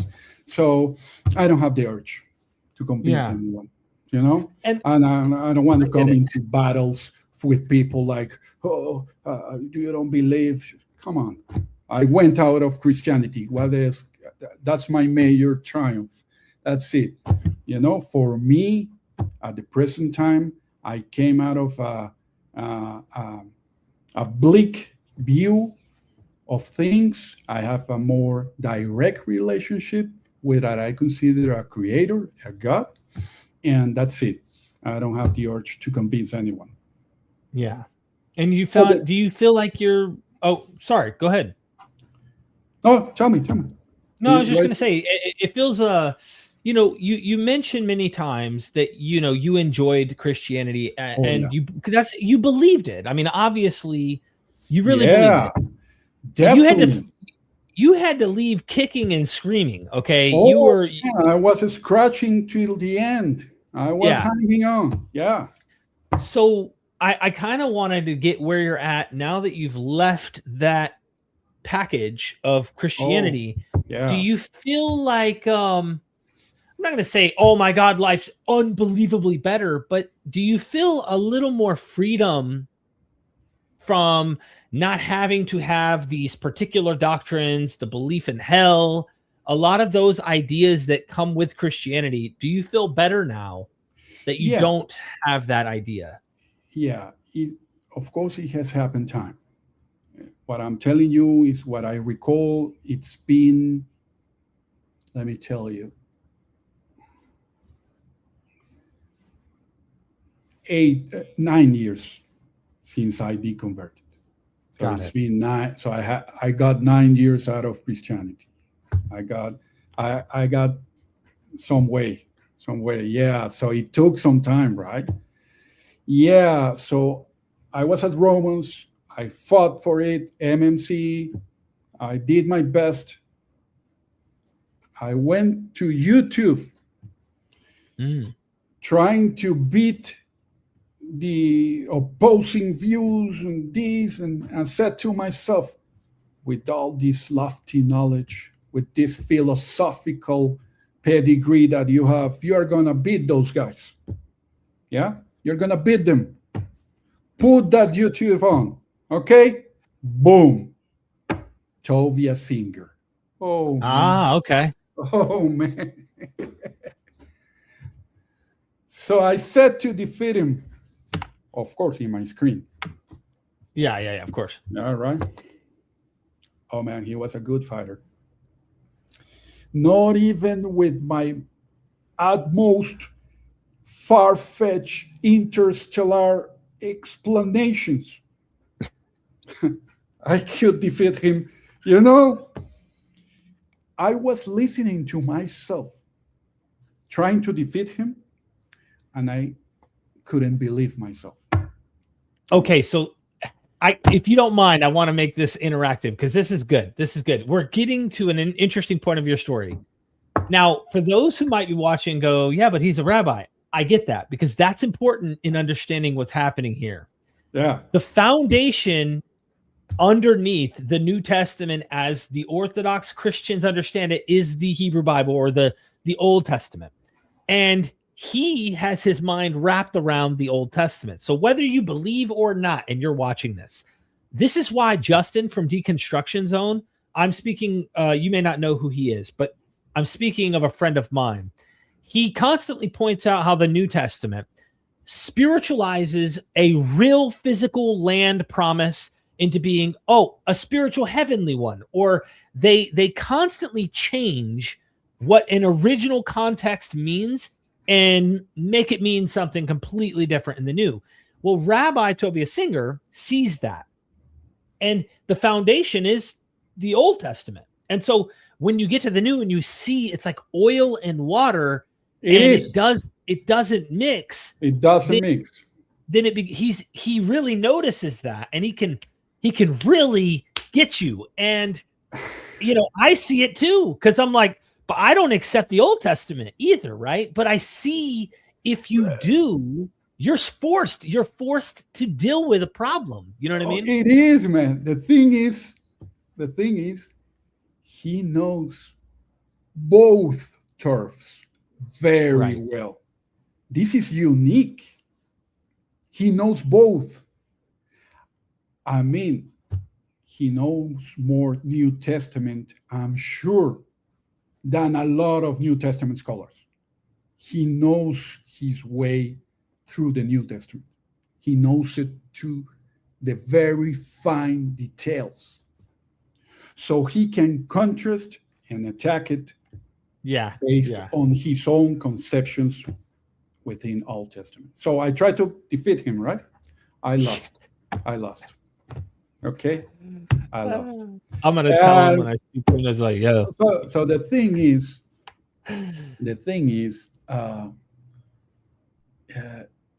I also, what I like engaging in these exercises and online battles and all that, is that I started to feel that I wasn't alone. Mm-hmm. I found more people who brought up these ideas, these problems, and they attacked them in the same or in a more masterful way. So I thought, I'm not alone in this one. This is people know this and are attacking it. So that was a good thing. Another anecdote I have is, through all these years of research, before admitting I wasn't a Christian and all that, I read a book, because when you're trying to deal with the problems, you find the books and then you come up with a book that talks about these problems and this and that. And guess who I found? Bart Ehrman. There one. So I bought one of his books, and he always he gave me two things. One, he gave me like a proper understanding of how the problem of suffering is important. Suffering and illness, and this is a very problematic issue, not only for Christians, but in general terms, in philosophical terms. Suffering is a major theme. So I got that from that book, because the book, he said that's why he left Christianity, because he couldn't fix that. He couldn't, be coherent about the problem of suffering in this life and all that. Mm-hmm. But at that time, which I thought it was very novice, because I took the bait. I read the book like this. What's the problem? What's happening? What's happening in your life? Suffering this. So I don't know if he was bored at some point, but I wrote him an email. Like, look, Pat, I was reading your book and I was really disappointed. Suffering, that's your thing. And I drop a couple of lines, and I don't know if he was bored that day or whatever, or if he was accessible. I don't know, or if he wasn't that famous at that time. I'm not sure. But he replied. He replied. He replied. I don't remember what he said, but he said like, oh, "Okay, Carlos, glad you like it. I'm glad you're going to doing your thing, going your way. But trust me, suffering is a big deal. It's a big philosophical deal." I say, okay, Bart, I will continue. It was a great. It is an anecdote that I have with sending emails to Bart Ehrman. But the thing is, well, I try to fight over the debates. I struggle a little bit more. But finally, the time came, right? The time came. At some point in life, you have to admit it. You have to admit it. I cannot go with this. I can't. I don't know what to do. I don't know where to go. I don't know what's next. I won't tell anyone. I was like ex-Christian in the closet. Yeah. You know? I don't know.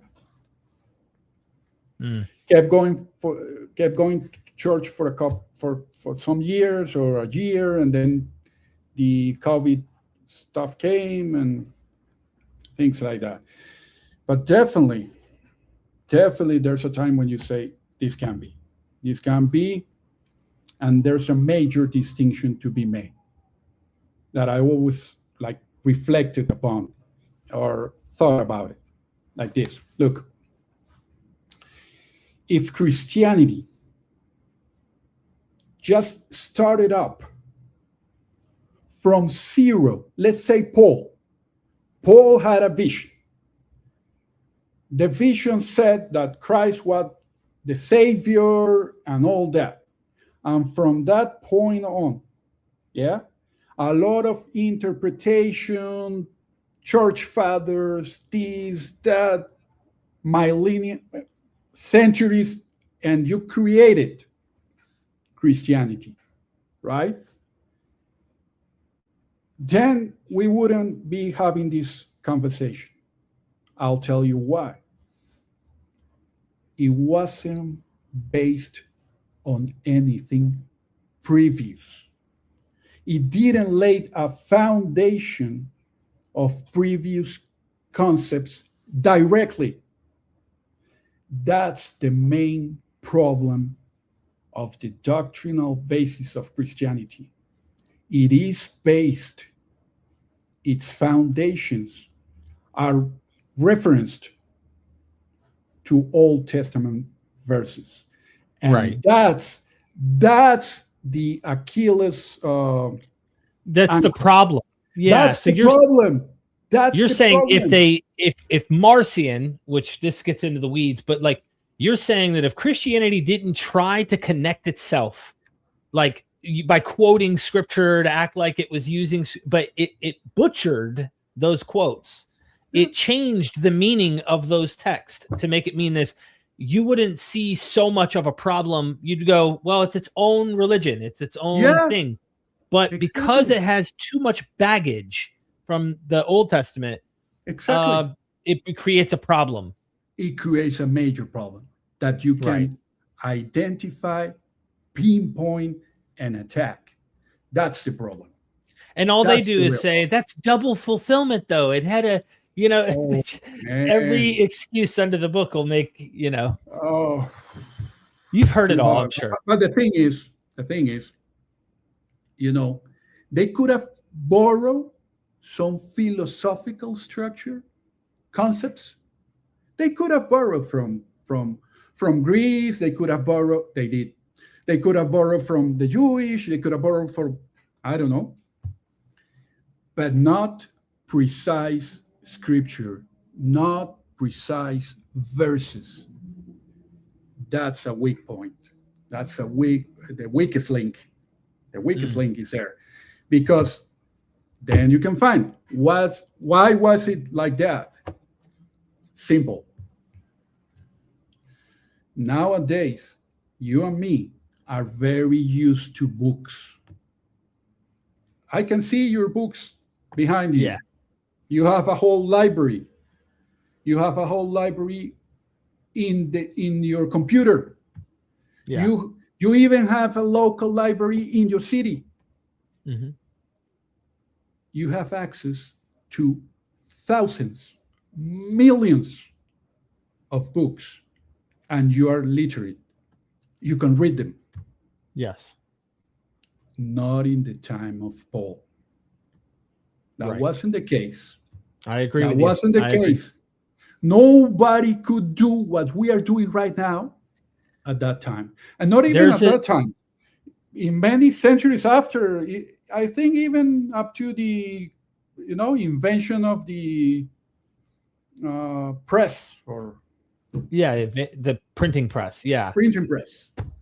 So that was the key thing. Nobody could read this text and compare. That's actually, there's a scholar named Christopher D. Stanley, and other scholars who noticed this, but Christopher D. Stanley, he is a Pauline expert on Paul, and he pointed out that he definitely thinks that these churches that Paul is preaching to did not know. I mean, they did not have this material. They did not know. And so he was able to do this without them being able to fact check. They trust his authority. And he constantly wants to sell, if you even read the letters in a sense, he is trying to sell his authority. He wants you to believe, I have a vision. Christ told me, like, believe me. But you're right. I don't think they could check it, and he could get away with those kinds of things. He got away. Carlos, he got away with them. and Romans has a lot of stuff in there, right? And 2,000 years later, 2 billion people, here we are. Yeah. And they've created systems of theology, like you said, to fix all the problems and to do anything they can to keep the empire from collapsing. So, Carlos, if you were to encourage, because you have a lot of wisdom, you've gone through a lot, you went really, really slowly, but very your time. What kind of encouragement would you give someone who's going through a similar journey? What kind of words of encouragement would you have for them? Okay.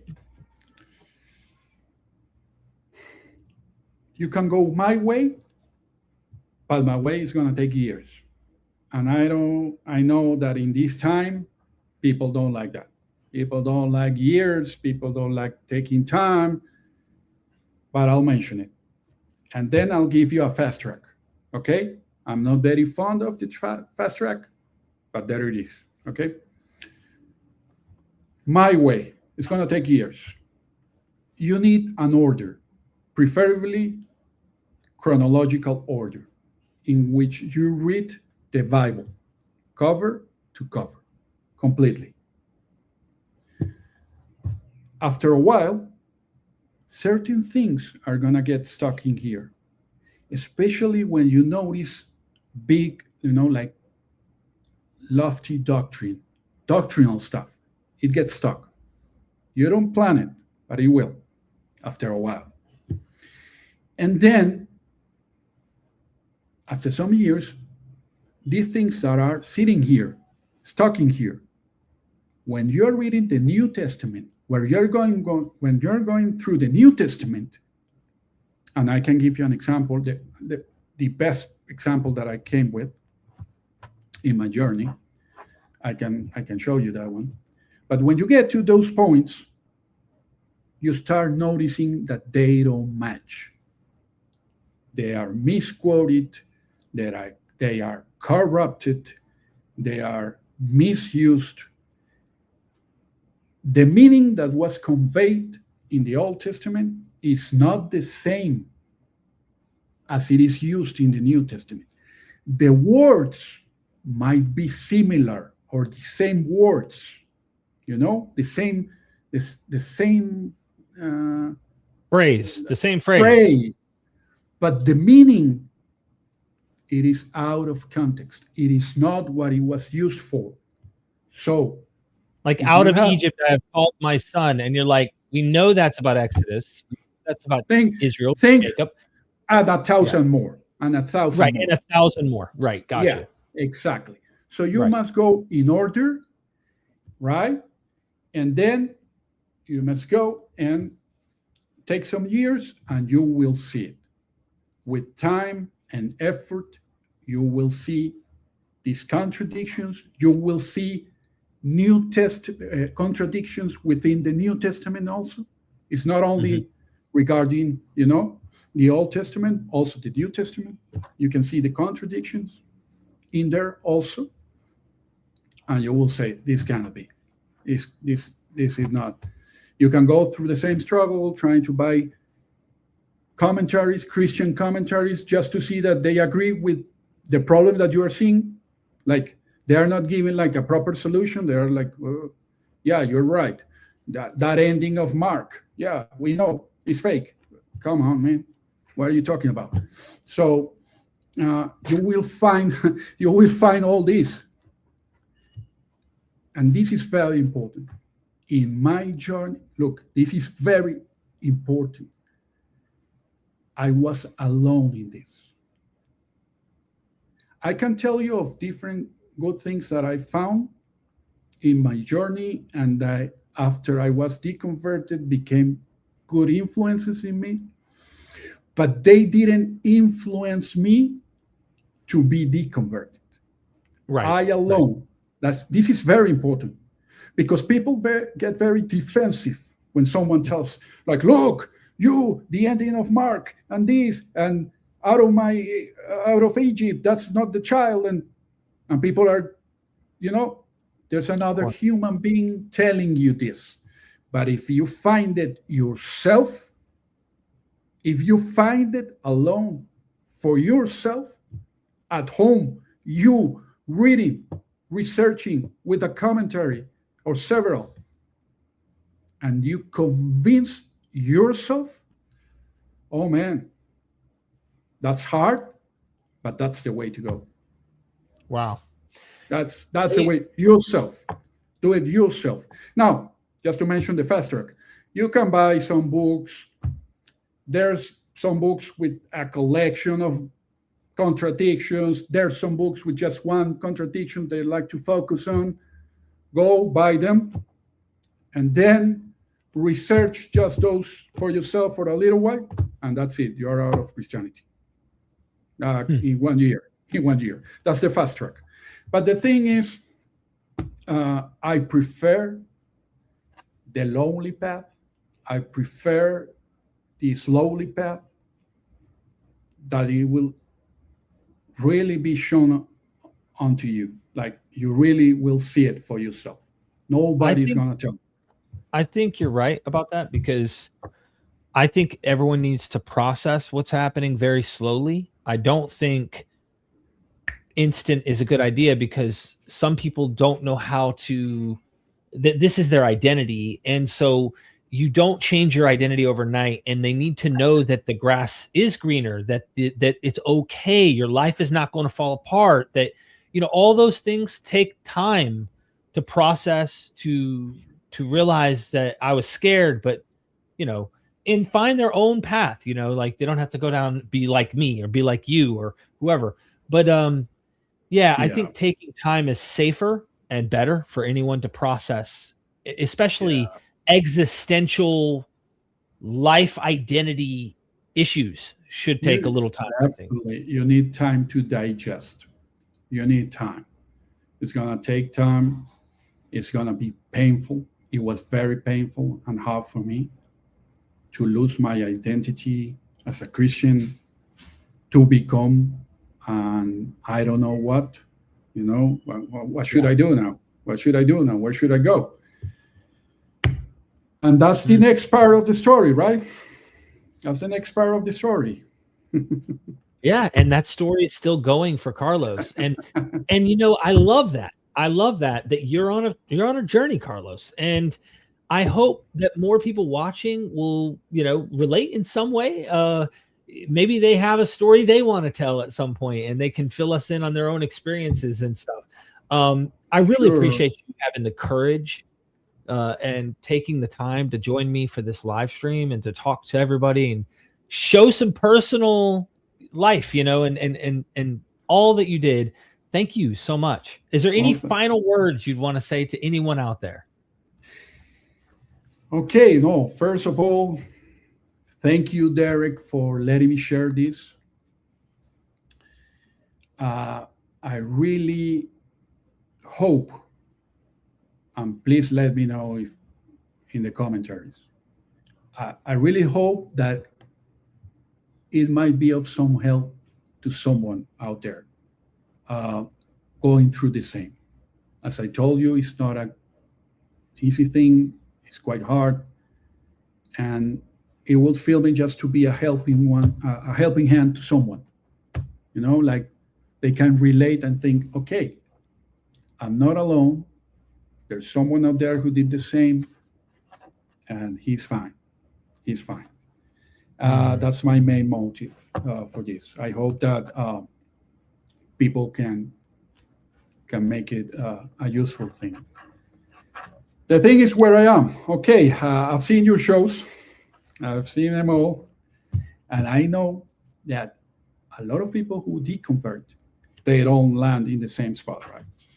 Right. Some become agnostics, some become atheist, some become, I don't know, Jewish, some become, well, many more. The thing is, I could be classified as a Noahide. I don't like labels very much, but there's some categories within the Jewish mindset called Noahide.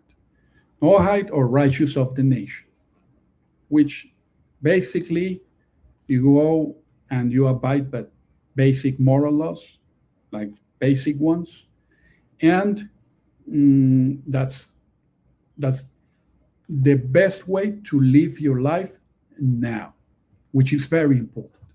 It's a way to live it now. There's no worrying about hell or these things, or you know, uh, of course, I like to entertain myself with philosophical and metaphysical stuff and this and read about it and all that.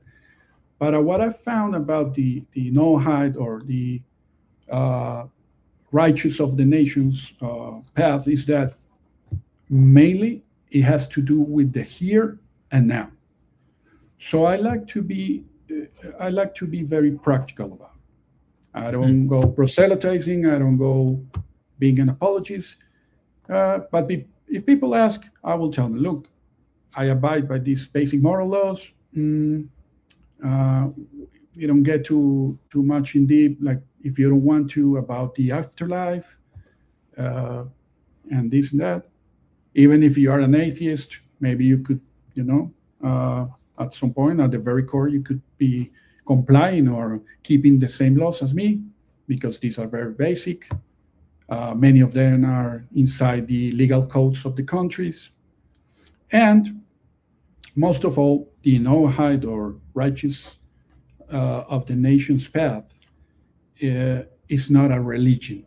So you don't have to, there's no church. There's no Noahide bishop. There's no, there's no, it has all to do with your civil environment.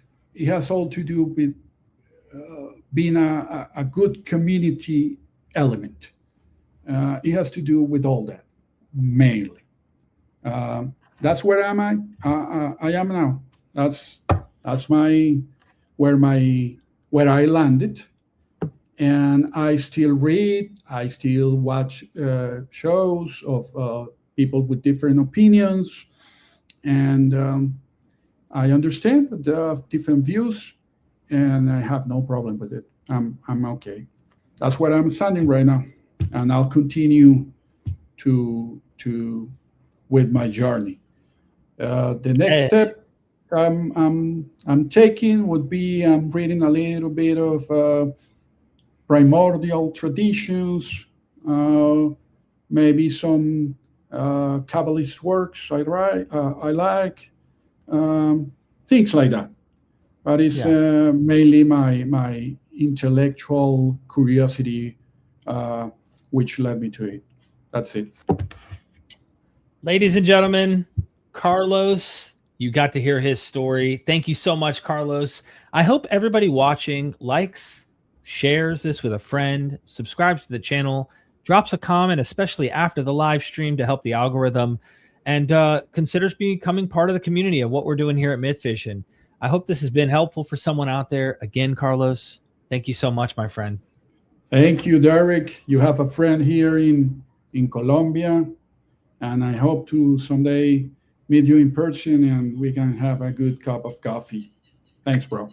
They got the best coffee down in Colombia, man. That's true. Until next time, ladies and gentlemen, never, ever forget, we are MythVision. Have a good one. Son, do you want to know what the truth is? After this, there's no turning back. You take the blue pill and you wake up in your bed and believe whatever you want to. You take the red pill and you stay in Wonderland, and I show you just how deep the rabbit hole goes. Remember, all I'm offering is the truth, nothing more.